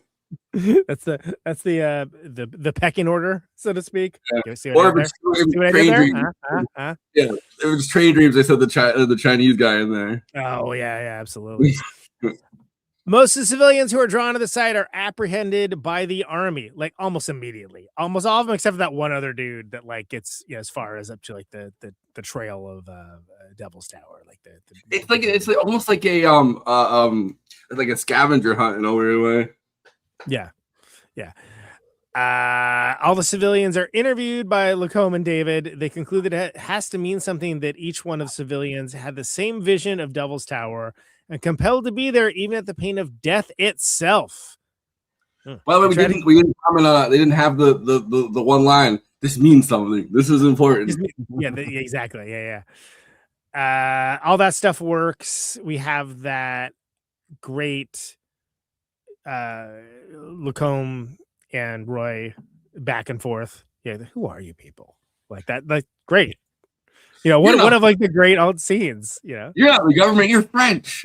That's my favorite scene in the whole movie, probably. It's so good. It's so good because it's such it kind of upends what we think of as an interrogation to be, right? That's like something that's kind of like so cool. And the intro to that, right? They get when they get apprehended, the birds, like they have the birds, and then you see, I've never caught this until this time. You see the guy spray the little gas on the birds to knock them out, and he's like, "Oh, you mean these birds?" And these birds, yeah. Birds are dead. And of course, it's terrifying. You see the what you think at the time at least are, and I feel like they wrote this in there because it's because they're like, we can't really kill this many animals and have people like watch it, but you see like the dead sheep and the dead, like what you think are dead sheep and dead cows and dead, just all kinds of animals, and then but like the birds are still alive, and then you see the guy, you can actually see the guy kind of lift up his hand and spray the birds with a little, and he's like, these birds, you mean? And then he's like, oh fuck, the birds are dead. That sequence, that Midnight Run style sequence where they're just freaking just going through like the back country roads and stuff, really good. I forgot how great that is. Hey, go ahead, JG. What was your turn? No, I was just going to say one of the things I really love about that interrogation sequence, and I know it's a very small, minor detail, but there's no subtitles for Truffaut's dialogue, and I really like that. Right, because everything's on Babalan to translate everything, right? Which again, as he's reminding, not his main job. It's not just that, but it reminds me of there was a Robert Frost movie from a few years before Close Encounters called And Soon the Darkness, which is a really great film about these two girls who get lost in the French countryside and they don't understand what anyone is saying to them. So there's this like paranoia that creates. And that scene does the same thing, because you're like, well, what is Francois Truffaut saying? You know, what is actually going on here? You sort of feel the paranoia Dreyfuss goes through, or Roy goes through. That's right. Yeah. Well, and that's yeah. Devil's in the details. I like the touches like that. Mm-hmm. I think I just realized. I don't know. Have you guys seen Shock Treatment, the follow up kind of sequel thing to Rocky Horror? Yeah. Of course. Jessica Harper from Suspiria is in it. I love that. You know the most, like, there's this really random moment where the guy, the cop, holds up like a dead bird. He's like, "Does this bird belong to you?" I'm pretty sure that's a Close Encounters reference. Yeah, I can see that. Sure, absolutely. Why not? That always confused me. I was like, what? It's like a seagull. And it's like, what you mean, does this bird belong to? Whose bird is that? Roy and Jillian escape army custody and make it to the landing site. Again, ditching their buddy. But like, that's such a great scene. I need to point that out because that was another one that stuck at me from an early age. Like, go, you gotta get there, and then you see the helicopters going and everything, and then you got there's that like great John Williams score. It's really good. Yeah. The entire time is like, which apparently it shouldn't be relegated to a half sentence in a synopsis, in my opinion. But whatever, here we are. Well, there's a they incorporate the 5-tone sound into in a bunch of different places into the score, which was Spielberg's idea. He wasn't originally going to do that, and he's like, "No, we should keep like playing the." It's so effective. So they make the landing site just as dozens of UFOs appear in the night sky. Okay, so I have a quibble with that, because it's not just as dozens of UFO appears in the night sky. They get to see the layout of like what the government's created. Like, what is this? What are we looking at? And you get a real lingering on that, where it's not shown to you exactly what all this is for. Then you see the UFOs, and it's that patience that makes the ending of this so remarkable, because it isn't just getting to the fireworks factory. There's a buildup of like, we're like, it's now getting dark. There's that great scene about it, like being like, oh, it's a lovely night. Like whatever they say, I can't remember what it is. Yeah. And it's setting a lovely night for a launch or whatever. Well, this is a lovely night for a launch. The guy's doing like stand-up comedy on the he's working on his tight 5 at the UFO encounter. Great. You fit right in on this show. I mean, like it's a whole thing that led into, but without it being abrupt, right? And I think that that's something that's like whatever, like that project leaders, what does he say? If everything's ready, here the dark side of the moon, play the 5 tones. Yeah. Like that's again working on this type 5. Why not? Captive audience. What are they gonna do? Leave? You're not.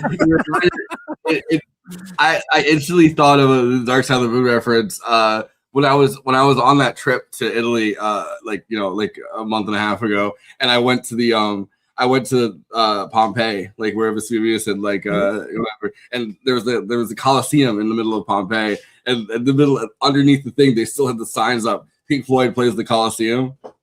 Oh, dude, yeah. That's great. Love that. Yeah. Random places. The real comedy mothership, indeed, Stevie. Thank you. Appreciate it. You get out to the ship. Imagine you walk into the ship and it's like a comedy show, and you're like, "Oh no, I want to leave." They're like, yeah. Oh no, you have to hear my hour of Netflix special. you don't want to hear my hour of Netflix special. But all the jokes are like they're alien jokes, so it's like they don't even resonate because you have no frame of reference. That's like hell on earth. Like, don't you hate it when your flabigula megibulates? Oh my god, I have no frame of reference. This is terrible. No, don't you hate it when your delirium it falls on the ground and you have to pick it up and then your babies run out of it and it's like I don't know. This is unrefined plumulonium. Huh? Tough crowd. And you're just stuck on the ship like for like an eternity, and it's like their version of like a Joe Rogan type fucking like just terrible comedy set. There's a movie in there for I don't know, Seth Rogen or something. There you go.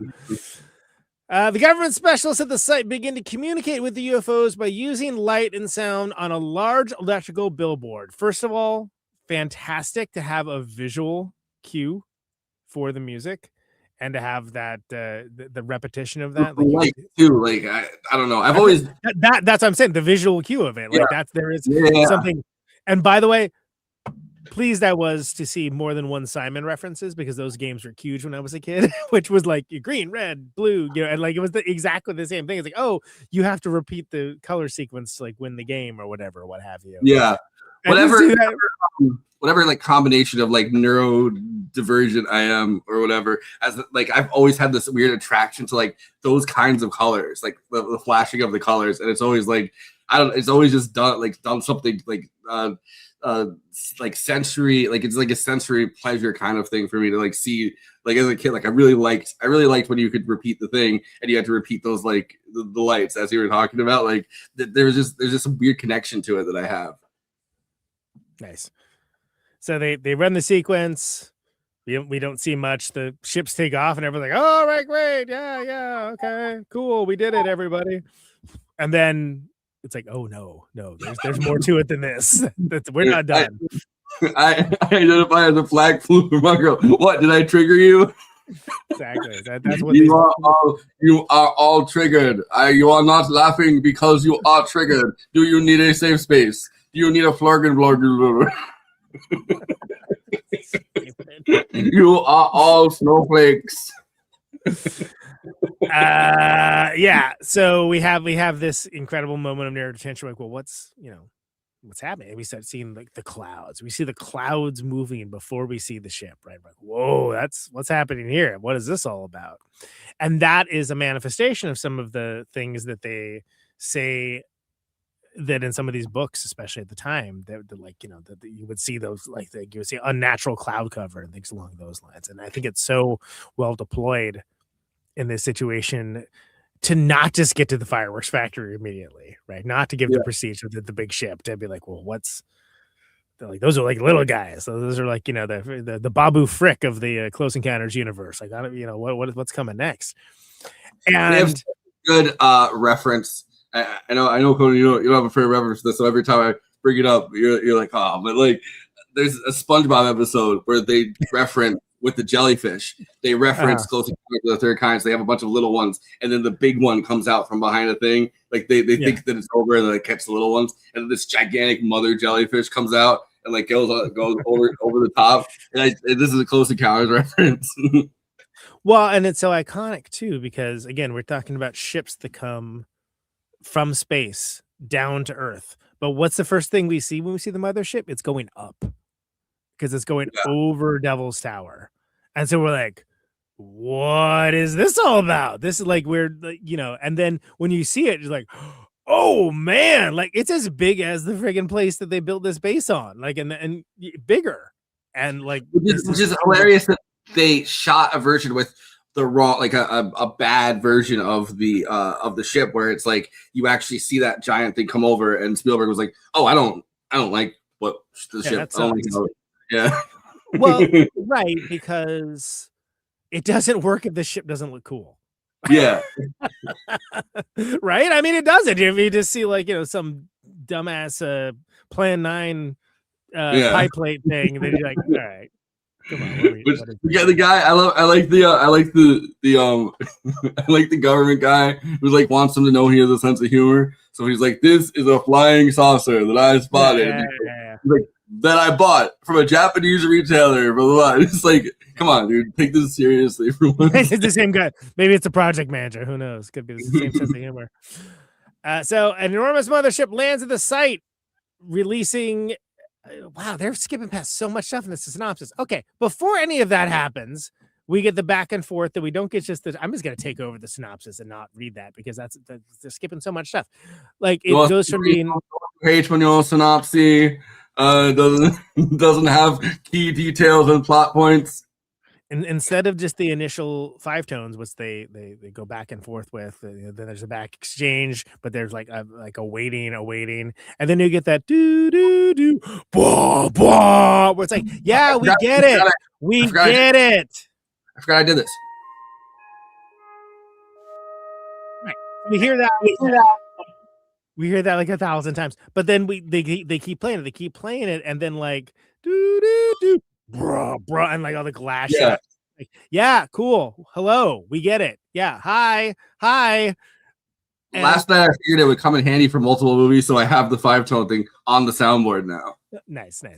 But I think that does such a great job of presenting what that actually is, which this is an introduction to communication, but it's just that, an introduction. And so, like the little scout ships are like, yeah, they're good. Go talk to them. And they're like, can they say anything other than that? Or is that it? That's all they do? At least is the, whatever the alien comedy club is thinking inside. Well, and everybody's so proud of themselves in the moment. They give themselves like, yeah, we did it. It's like they're like, well, that's it. That's the fireworks show. They don't even admit to themselves that it's a little bit anticlimactic or whatever. The ships leave, and it's like, well, that seemed to work. We did make contact with aliens, right? But then you see like it plays a different phrase, and then they're like, oh, okay. And then like the guy, luckily this poor guy with the keyboard like knows what he's doing. He's able to like mimic that back there, and then they start recording it. And then they start recording it, and then like, oh, it's going to be interesting to try to figure out what this is, because it is like it's teaching an alphabet. It's teaching how they communicate. This is whether they're going to be able to figure out quickly or not. This is them expressing like it's the equivalent of like handing someone the tabula rosa, like having like this is a alien to English dictionary.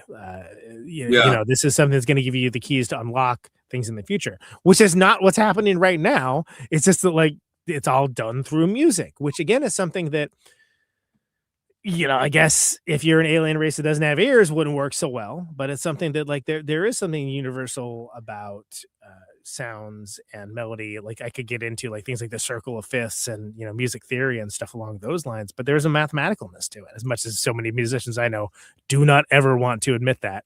It's like no, it's something that it would hold true even if you were working on like a base 12 system or something along those lines. And it's actually a truer form of language than most spoken or written languages tend to be. They've always had the kind of a condescension for like math rock, which is exactly. people are like really into that idea. Yeah, it's like all rock is math rock. It's just that like the math you're doing is like the same problem over and over again. But it's funny to think about that and so forward thinking about that, thinking about how would these guys communicate? How would that happen? What would that manifest like? So I love that sequence. That sequence is like, I mean, when I think of like stuff, it's like for me, not to tip my hand, but like, the beginning and the end of this are so damn good. And that's one of the things that makes the ending of this like so good, because you're like, I still haven't seen Arrival's probably the closest, right? And it's manifested differently. But well, I mean, up until this year with Project Hail Mary kind of taking right. it as kind of a model and then pushing it forward to like a very pedestrian version of it, where it's like, instead of trying to communicate with this large ship, he's like, I'm trying to communicate with this one. How do I communicate with this one? Taking it down to its barest essence, right? Exactly, which is something that and then he literally goes.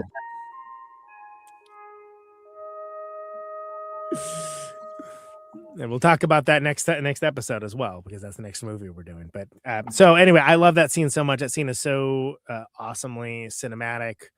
Especially as it's going faster and faster, and then they put it on the automation, and it's like, and then there's like the mothership introduces like the bass line too, and it's going to the same time. It's like, oh well, this is another part of their shatters everything too, because it's communicating with frequency. So they're like, they have all the windows on the thing. And it's like, oh yeah, it's wah, great. Wah, wah, wah.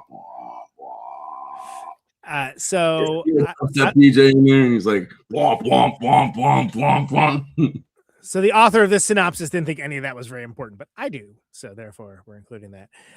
The mothership lands at the site, releasing animals and over a dozen long missing adults and children, all from different past eras.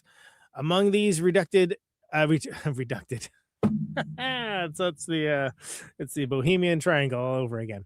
Returned abductees include the missing pilots from Flight 19 and sailors from the Cotopaxi, all of which strangely have not aged since their abductions.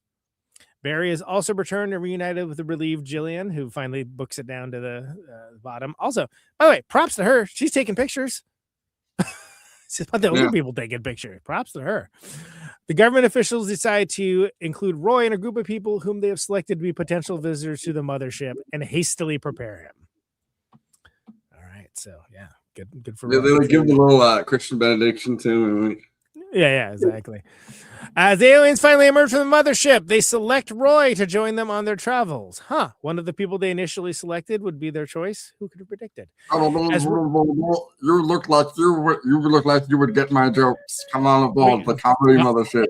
What I was gonna go with? Do you like stand-up comedy? Yeah, sure, I guess. Great. Do you listen to podcasts? You probably know my podcast, the Bling Blorp Hour. No, I've never heard of it. Well, you'll love it. Come into the show. He'll be very familiar soon.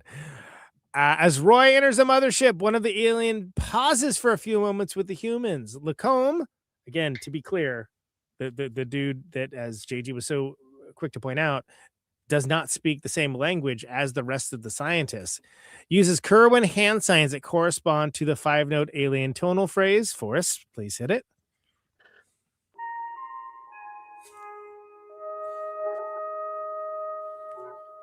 There we go. The alien replies with the same gestures, smiles, returns to its ship, which it sends into space. Close Encounters of the Third Kind. In my head, the alien just goes, and then they're like, "Oh fuck!" he's doing the Roman. No, he's like, anymore. Like, he put his hand out here, and he's like, gives a little wave, and then he goes, Stupid. Unless, of course, you have I don't remember the special edition where they added all the footage of him inside the ship, and it's like, all right. Is it entertainment? They're like, well, make yourself at home. What do you eat? It's 2 drinks minimum. Drink up. I hope you got our message from the ship, and you brought money with you. $1 off wings tonight only. Yeah, I mean, it's so funny that he actually listened to people like, oh, well, you need to see, we need to see what happens in the ship. No, you don't. Why? Why do you need to see that? That's not what it's about. It's not about that. And then it was so weird when he like released that other edition that was like, all right, then. Yeah, looks cool. You know, I don't know if that really got us where we needed to be, but he also the theatrical version cut like another scene, and I can't remember what they cut on it, but the funny thing is that so Columbia was experiencing financial problems at the time, and they were pretty much depending on this being hit, and he wanted like another 6 months or so, like finish it off. So they released it before he was comfortable doing it, and so that's when he made his director's cut, which is like 137 minutes, which it just adds a couple other things. And they agreed on the condition that show the inside of the mothership, so they could have something to hang, like basically, hey, it's all new version, you haven't seen this stuff before. Other than that, he says he never would have shown the inside of the mothership, like it's not of interest to him. So I think that's fascinating that they were just like, yeah, we'll let you do whatever you want as long as you give us, you know, oh, you haven't seen this, you haven't seen it like this before, got to come back in the theater for it. And that was just anything you have this like them doing in the ship just colors the rest of the movie. Like absolutely. Yeah. But what's interesting is what it also added in was the SS Cotopaxi, the ship in the middle of the desert. Like that was added in as well. Yeah.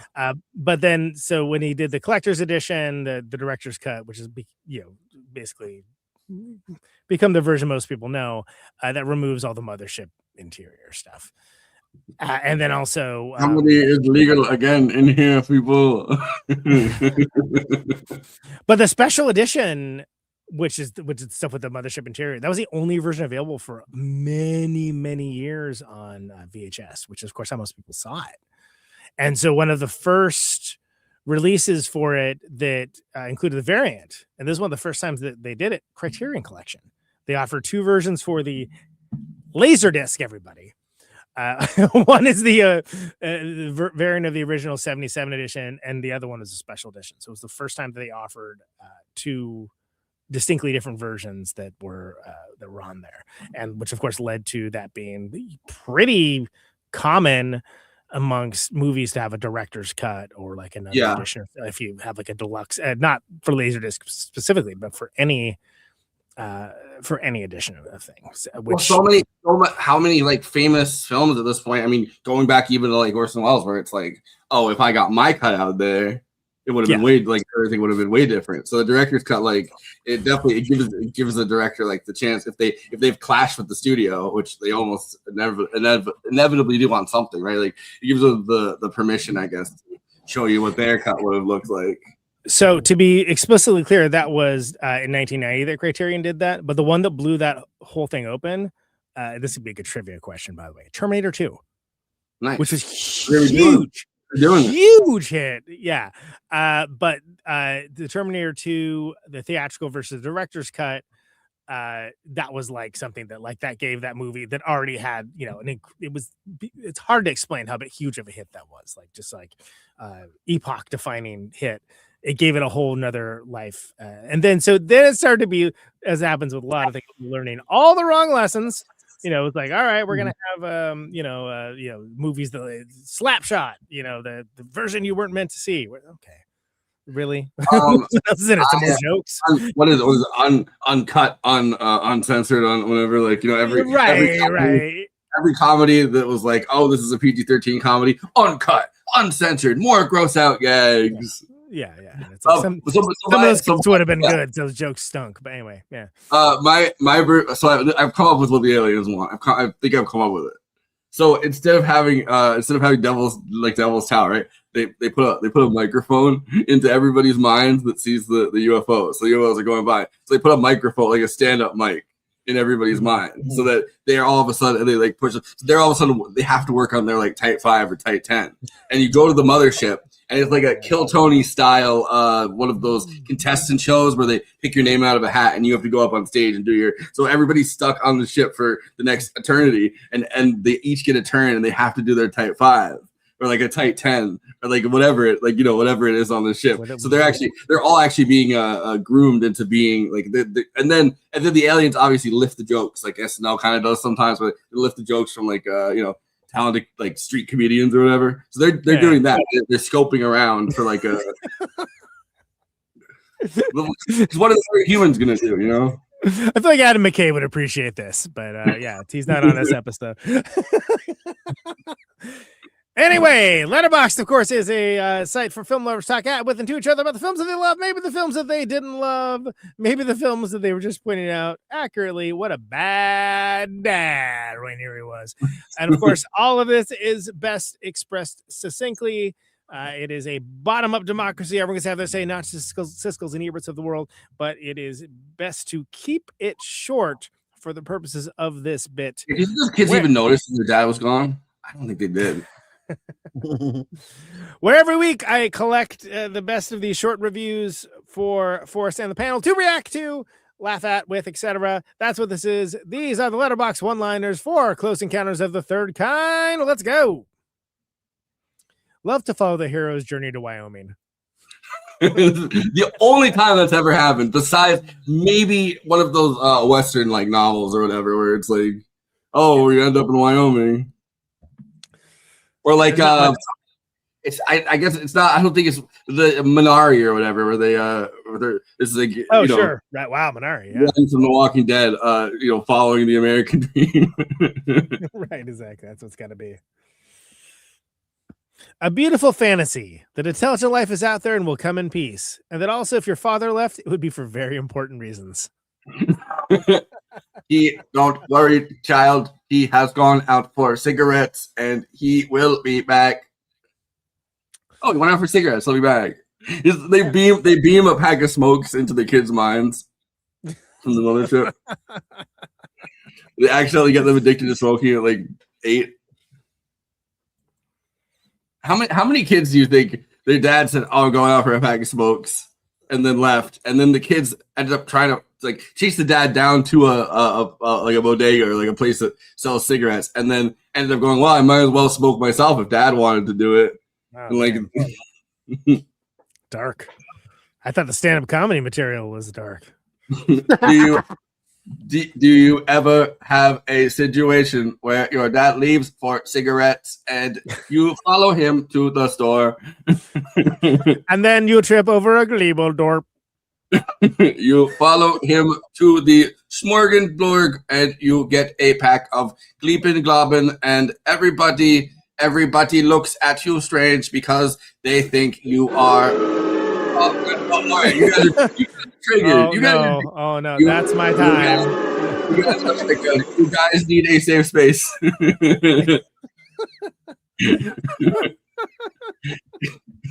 I'm so stupid. Sign me up for alien abduction. Yeah. I want to see what's on that ship. Yeah. Would you guys so did the distributor. Show us what's on the ship. Show us. What's the ship? Alex Jones going onto the ship, and he's like, "Oh, all right, everybody, I got to show you what's on the ship." Go? You go. You know what? My answer, I think, is I want to see 2 to 3 more groups of people before I go on. I think that's a serve man situation. That's how I did the COVID vax. I gave it I think 2 or 3 weeks, and I wanted to make sure that everybody wasn't like, I don't know. I wanted to see what would happen, so I let the old people do it, and then my parents did it, and then I was like, all right, maybe I'll do it. How about you, JG? Would you go? Oh, are you kidding? Yes.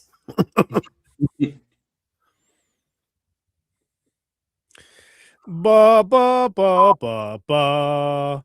We need deadbeat dads. I love you. We're gonna keep coming back to this, but I wanted to say, what do you guys think of that ending? Because I when I rewatched it, I was like, oh, this is more screwed up than I remember it being. Well, definitely, I definitely didn't think about that one as a kid. I was like, yeah, that's awesome when I was a kid. And then I was like, wait a second. He does not give a second thought to maybe I should stay with my kid. You would think that he's a pained few minutes where he's like, no, he looks back at them once and then he's just like, okay, bye. his kids that he's looking back at. He's looking at the bra that he kissed, and he's like, maybe I get some pussy before I leave. And then he's like, no, just go on the ship. Like, he's not even looking at his family. There's not a thought. He's like, oh, they went to their they went to her sister's house. They're never coming back. My kids are gone. I'm not even gonna fight for them in court to see like visitation. I'm just going on this alien ship. What does this say about Spielberg? I want to escape humanity, Steven Spielberg. Yeah.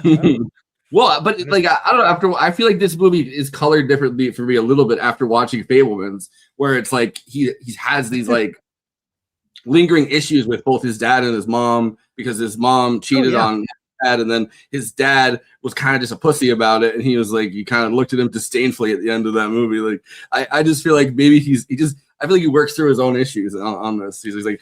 Definitely. They were pretty much heading for a divorce anyways. Good luck getting out money while I'm in space. Well, she doesn't seem like she's emotionally or like sexually fulfilled by their relationship anymore. Like it seems like she was, and then something. Well, like he's tuned out. Like he's not. He's the whole time. And she's like Roy, and he's like, maybe he's tired from being in alignment. Maybe he got shot. Maybe he touched a wire that he shouldn't have, and it like changed him. Maybe. That little alien jingle is going to be stuck in my head for the rest of my life, and I'm chill with it. Wait for it. Oh, I hate that there's so many different things now. There's too many options. Yeah. Be dads. Sometimes too many options are like no options. You know what I mean? Like it's just it's a paralyzing experience. By the way, the We Need Deadbeat Dads review needs way more likes than me and the two other people that gave it, because that was great. That was. I thought it was gonna like ba ba ba ba ba, bring back the McRib. All right. I had to think of something on the fly. Those little alien babies make some sick music. I Can't argue with that.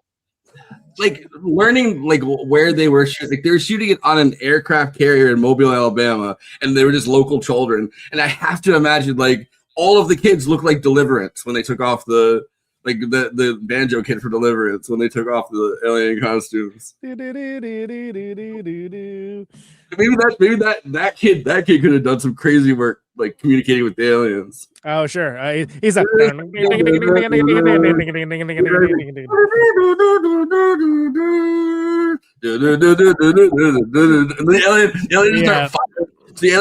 aliens take that as like a hostile act or whatever, so they just start firing on humanity. Right. We brought in a specialist, and it's that kid. They're like that's their version of like do you come in peace or war? And it's like because it's like do do do do do. It's nice and calming. They're like, okay, we can land. They come like we come in peace. They're peaceful. But then the kid's like do do do do do do do do. And they're like, oh fuck, that means war. All right, fire on humanity. No. Well, that's one way to get out of child support. He just the ship just leaves, and then he's like in space on it, and he's like, okay, I think enough time has passed. They're not gonna. The court's not gonna serve me, right? Like, you get served in space. Your limitations 40 years. They'll probably do it. They have a ship that like lands on the ship, and it's like it's somebody, and they're like, I need help. They're banging on the ship. They let them in. You just got served.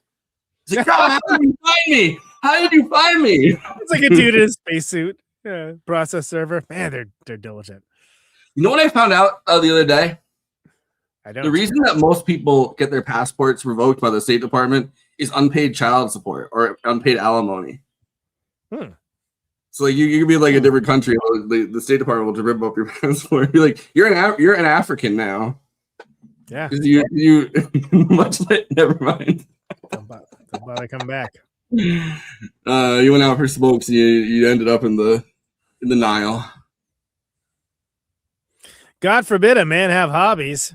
He has the same hobby as Bobby Bacala from The Sopranos. I suppose so. Yeah. Yeah, it's like I like that he's giving his kid like a fucked up version of like a trolley problem. Right. He's like the kid's like he's like I don't know fractions. I don't know them, which is what I used to do to my dad. I used to try to get my dad to do my math homework for me by going, I just don't get it. And he would like walk me through it, but I would just try to keep stringing it along until he just did the problems. I don't, but then I never learned anything. So then I had to go to take math 3 times in college. So it really did not serve me well. But, unlike that process server, which have served you very well. But I love the line where he's like, come on, you have 1 second, answer the problem. He's like, I don't know fractions. I don't know them. How would I solve the problem? And the train crashes like it does later in the movie. Chekhov's train. Would suck to get on the ship after abandoning your family and mid-journey realize that that's actually the only song the aliens listen to. Or the aliens are like trying to reunite you with your family. You're like, I'm good. I ain't trying to do that. Yeah. I would have questions. That's why I would say like, what do you guys got to eat in there? Like, is there AC? Like, that's a big one. Like, do you guys have like a washer or dryer? Is it one of those situations like when I was in Italy and they only have washers and you have to hang your clothes out to dry, which is fine, but you have to hang them out early enough that they get dry by the end of the day. And if that's the case, then maybe I don't want to go on the ship because then I'm always gonna be wearing wet clothes and that's gonna be uncomfortable. The aliens go, you know what? You're good. We'll take the one next to you. We'll take that other guy. Movie about the importance of leaving your wife and kids in order to pursue your passion, to fly in a UFO. I mean, look, those kids sucked. Like, those were annoying kids. They Timothy Chalamet him. He was like, he's shaving and they hit him with a paddle. But Your Honor, the kids sucked. You should be able to if you have kids, like, all right, sometimes kids suck and it's like the parents' fault, right? Like they raised them badly. But sometimes the kids suck because they just have like just naturally bad personalities, and you should be able to get out of paying child support if the kid's bad enough. It's the my kid is a drip clause. Is that what you're saying? Okay. Yeah. Well, I don't know. Some kids like torture animals and stuff. Like those are the Letterboxd one-liners for Close Encounters of the Third Kind. Please follow the show on our Letterboxd HQ account at Movie Night Extra, where we have all the great discussions that we do on this show, as well as attended short form content, extra material, etc. Please follow that at Movie Night Extra. Stop and be friendly. That's your host always Flacco over there. Hey, fucking friendly. Be friendly. Getting mad with the aliens didn't stop to be friendly. Right, exactly. Yeah. You can follow him on the popular Letterboxd format to see what he's logging for this show, as well as many other things. The alien version. I was watching. Do you ever use the Bling Bling Blong Blong app? I was logging my favorite motion pictures on the Bling Bling Blong Blong app. That's the equivalent of Letterboxd for these aliens. Yeah, that's another thing. Do the aliens have movies? If they don't, I'm not going to that alien ship. Yeah, I was gonna say it's gonna put a real fucking spike in this show. I am better than Goofy Golf at Conan Neutron. Follow me for the highbrow, the midbrow, the populist fair. Criterion Challenge, pretty far along, getting closer to the halfway point. So right on par where I need to be. Question the aliens about their Wi-Fi connection.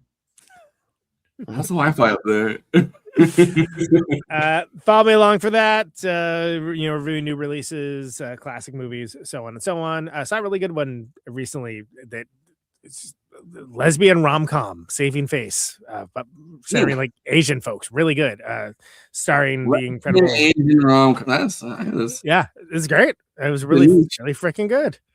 And starring Josie Packard from Twin Peaks. So that was awesome. She's the mom in that. Follow me for movies like that, as well as way more at Conan Neutron. JG Michael. I want to say it's Views Parallax, but it's not. What your Letterboxd handle is? It just JG? Yeah, Michael? I think it's just JG Michael. Yeah. Okay. I need to start logging. I'm only just getting used to using it.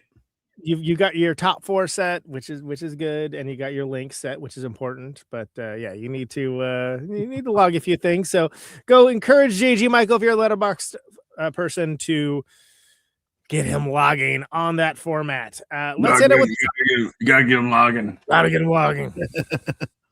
It's all connected, people. If you're watching us on YouTube, please like and subscribe. and then hit the bell to get notified whenever we're streaming. And we'd humbly request that you watch the video to the end because it helps us with the algorithm and helps more film fans to discover the show.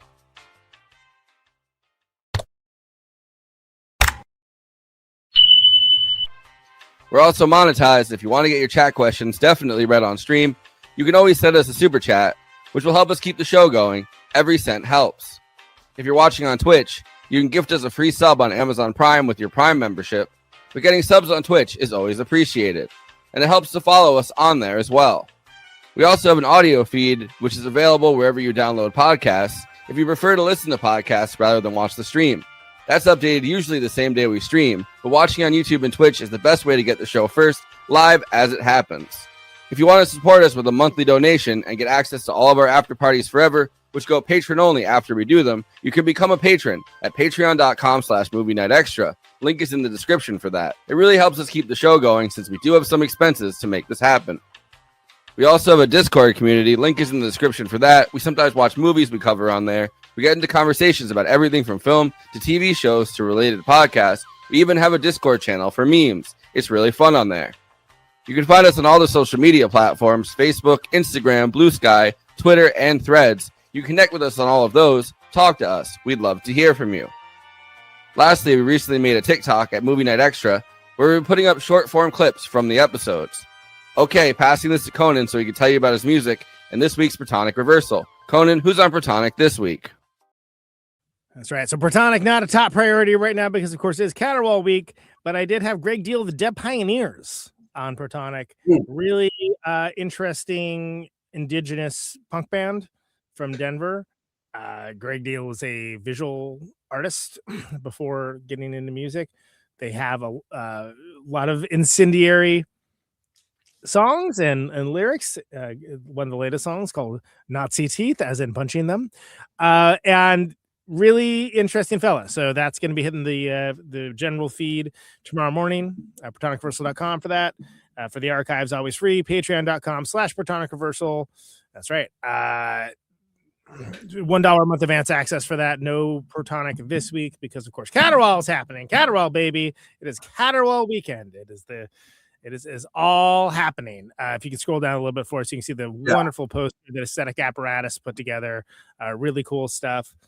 So if you're remotely in the Midwest area, hopefully, come out to it.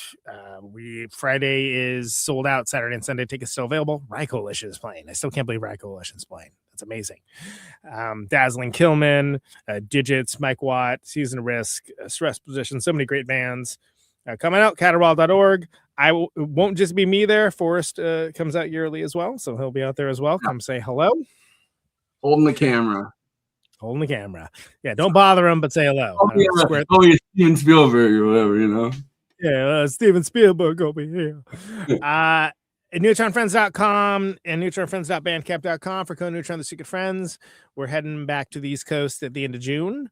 So we're doing, let me see, off the top of my head, Youngstown, Baltimore, Brooklyn, and then Western Massachusetts and Boston. Till Brooklyn. With the great band Miracle Blood for those last two, and Sapling before that. And then West Coast tour, San Francisco, Sacramento, Eureka, Portland, and Seattle at end of August, and some more cool stuff on deck for the fall. It was kind of a sleepy summer for the band, but we had a really, really busy spring. We went everywhere in the spring. So, including Rainer got his new heart, right? He got a Ryder has his transplant was successful. So so he has a heart, him and the Tin Man both, and he's currently in recovery. So great news on that front. We were all very, very concerned. It's crazy that they at least that long. I saw the long Melanie post where she was talking about how at the last minute they realized the heart was kind of not like the heart they're going to transplant was not as good as they thought it was going to be, and then they're so they put him out, and then they had to they prepped him for the surgery, and then it was like oh damn, that's crazy. Yeah. So that's but yeah, he's on the other side of that, so that's great. Gotta wake up and be like, oh, I guess I have my new heart, and they're like, We got something to tell you, buddy. About that, we need to do it over again. Yeah, what's that gonna be like? There's something a TV show where it's the dumbest thing I've ever seen, but they have the thing where the guy drops the heart that he's supposed to be putting in it, and then the dog picks it up and runs out with it.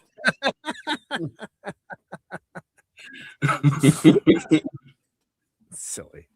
Very silly. Anyway, that's what I got going on. So yeah, check that out. Protonic back on regular schedule next week as well. But yeah, all is caterwaul right now. Hopefully we'll have great stories for our next episode, which is not Tuesday of next week. I know that. I think it's Thursday. Oh yeah, we did Thursday. That's right. I remember why. Okay, cool. Yeah, Kira Rossler, Black Flag coming on, not just for Project Hail Mary on this show, but she's coming back on Protonic as well because she has a new record. Mike Baguetta, the Neurosis guys are coming on with Aaron Turner because that's a thing. So that's going to be huge. There's a lot of stuff happening like next year in July. Yeah. Kara also did the sound and the sound designer. She was working on the sound design for Project Hail Mary. That was the inspo behind your writing around. That's right, because her and her team also did Fury Road, won an Oscar for it. Yeah. So very cool to have Kira come back on the show. I think that Project Hail Mary has a good chance of definitely nomination. Yeah. I mean, as it stands right now, I think it's one of the best films of the year. I mean, we'll see if anything topples it, but certainly one's in the mainstream anyway.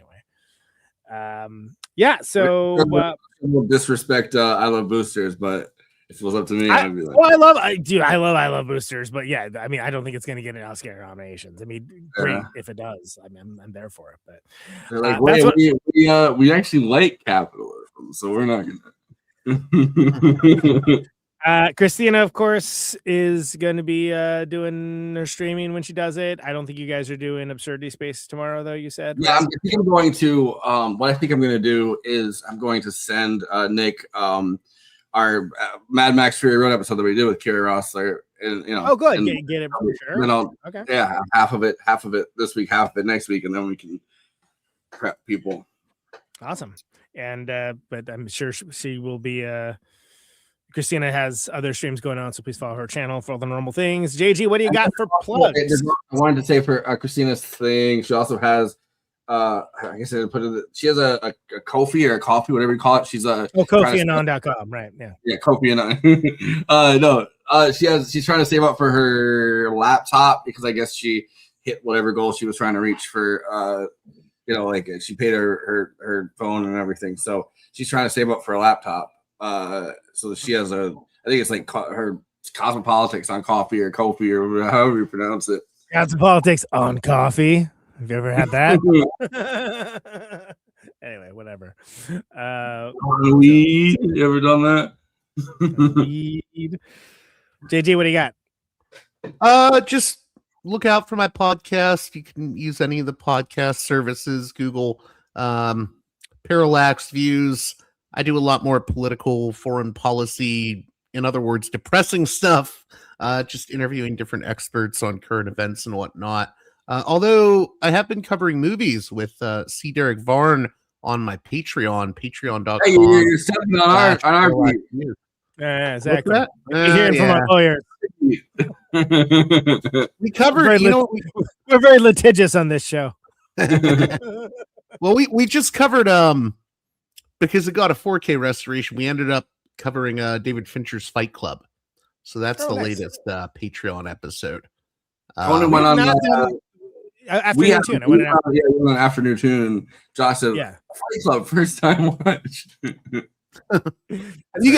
Real quick, have you guys seen the 4K yet? The restoration of it? I have the whatever the physical release before that was, I have. So I have all the special. Well, it's on digital 4K too. Yeah. I'd be interested in that. I mean, I think that movie's great. I think it's. Mm-hmm. I think it was unfairly celebrated by the wrong people for a really long time. That people overreacted to it, and it went the other way. And that was more or less the conceit of what I said, having had the context of being a fully formed adult with a fully formed brain when I first saw it.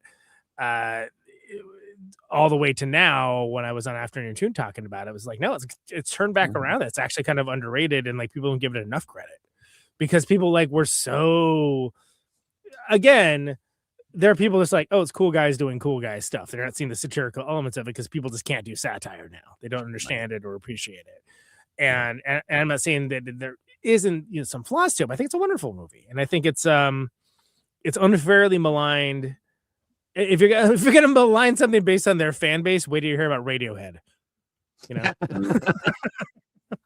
Well, you never listened to Tool.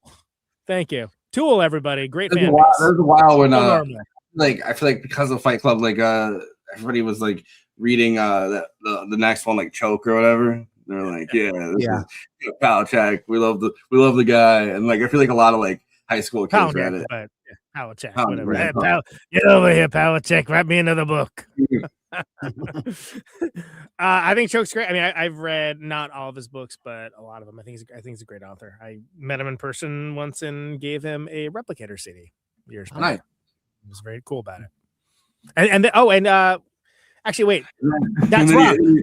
And then he handed it back to you broken, and he said, "Sorry, that was my alter ego." My story's better than whatever joke you're attempting to do. It's so like I didn't have anything to say at the time because I was kind of, my mind was sort of fried from just being in this long ass line. So I wrote up a physical letter that you put into an envelope and send away.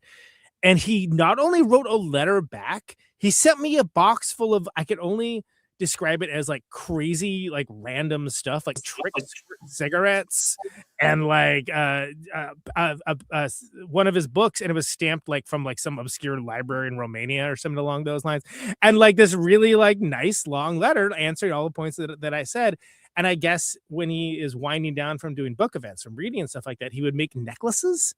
He would like take like beads and like make necklaces. So he made me necklaces to Conan. Thanks for waiting that dumb line.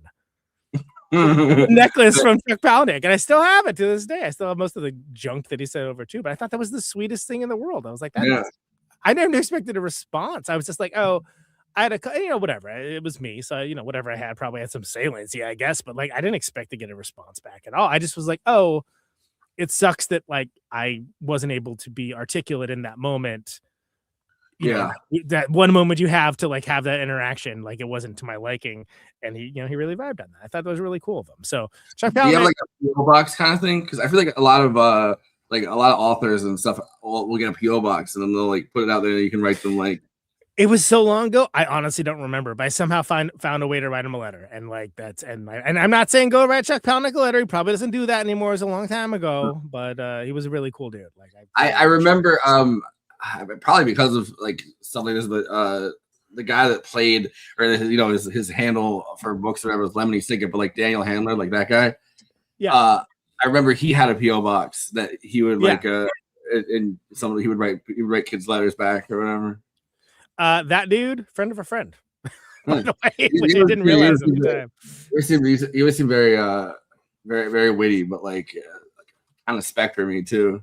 Every time I've seen him in a he played in Magnetic Fields for some time as well before those books, because I remember those books like before they became big, like they were around for a little while. It's like, oh, that's cool that he did that. That's awesome. And then I was like, oh no, those books are like huge.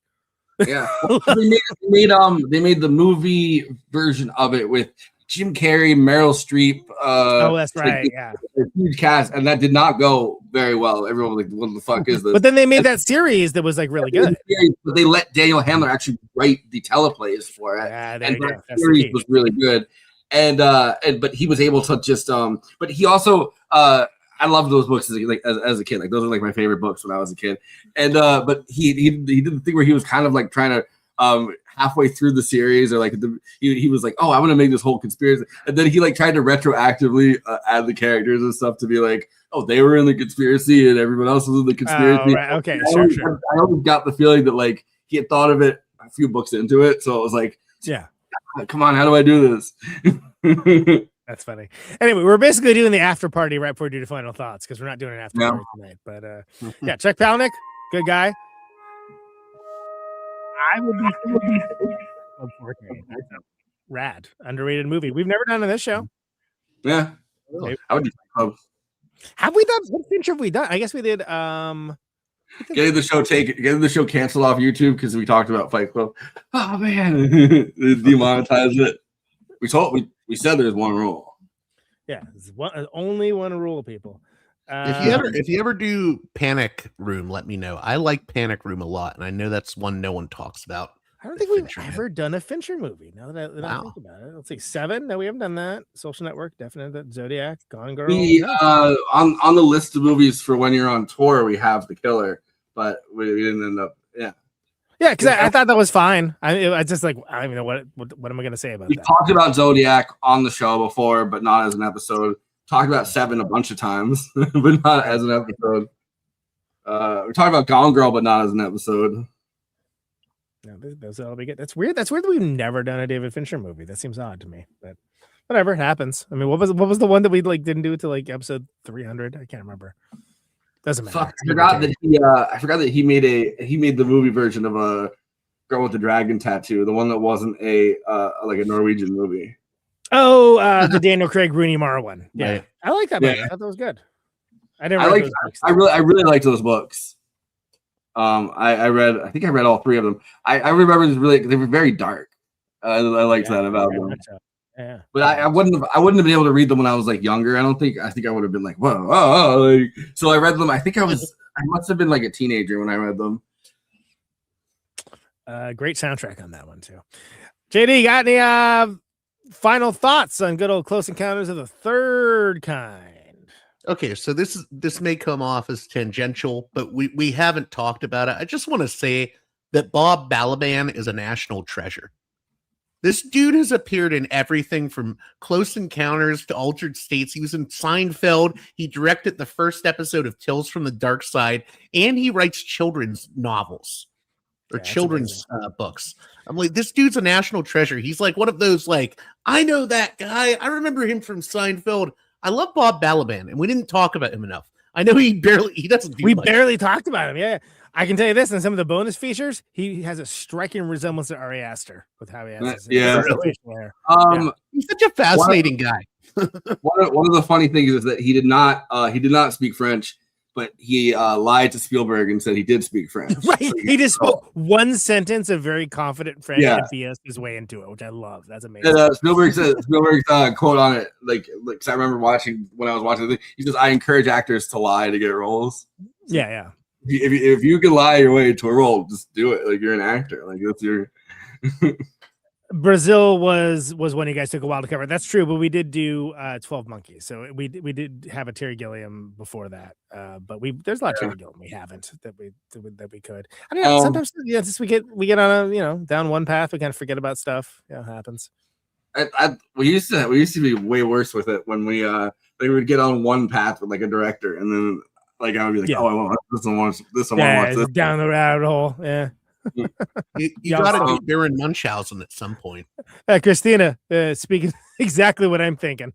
We basically did an after party in the final thoughts. I forgot this movie aged so badly since 2013, but I always forget about Fading Gigolo, the John Turturro and Woody Allen, and they're gigolos.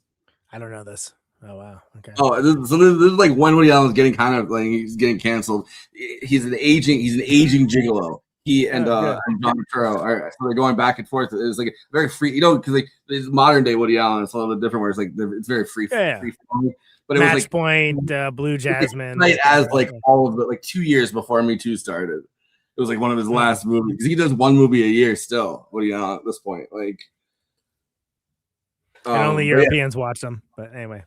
The Bob Balaban thing, he's in every single of the Wes Anderson movies. That was his big. Oh, okay, good for him. Or I don't know everyone, but yeah, most French Dispatch, even Asteroid City, Isle of Dogs, Grand Budapest Hotel, Moonrise Kingdom, it's all of them. Okay, so they're probably going to go to the next damn day when you're not here. This show goes down.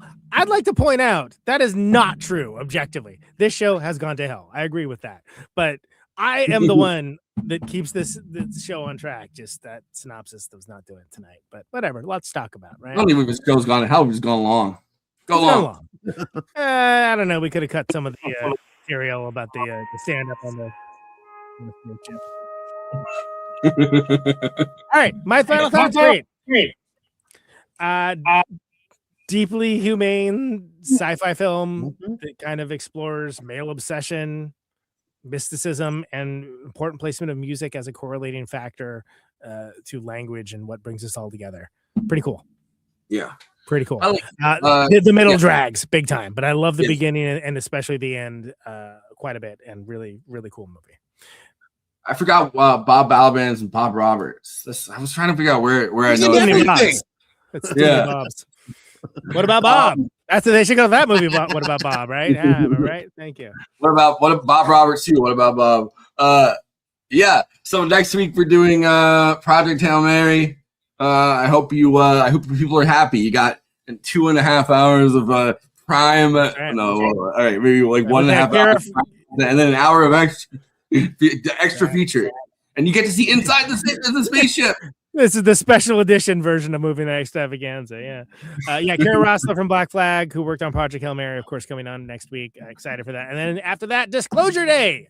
We're hitting with Spielberg again. So I don't know. I mean, I saw the trailer. I'm excited for it, but I have no idea what this movie is going to be like. Yeah. Like not at all. The screeners, like with the people that they had to do the screening. They all said it's like the best Spielberg in 20 years. But really? I mean, I'm glad because you already put on the docket sight unseen. So I'm glad to hear that because I saw the trailer and I was like, this feels very bland. Yeah. Well, it feels like it's like I don't quite know what this is. Like what is this exactly? What else is he gonna say about? Yeah, like he's had so many alien movies. It's like he's like, oh, I got a new thing to add to the conversation. He's gonna but these ones do stand up. Or he has he's just like a Trump corollary character that's like trying to distract from a pedophile ring by like putting out alien stuff. Look, an alien. You know what would be the greatest? He needs to make an alien movie where the twist is it was all fake and it was also Trump could usher in fascism. It was a fake alien invasion scenario. Yeah, well, it's the state of exception. The state of exception. The movie. Yeah. You get what I'm saying. Yeah. All right. Well, we'll be around. Hang on. We'll be around next week on Thursday, not on Tuesday, and we'll leave it.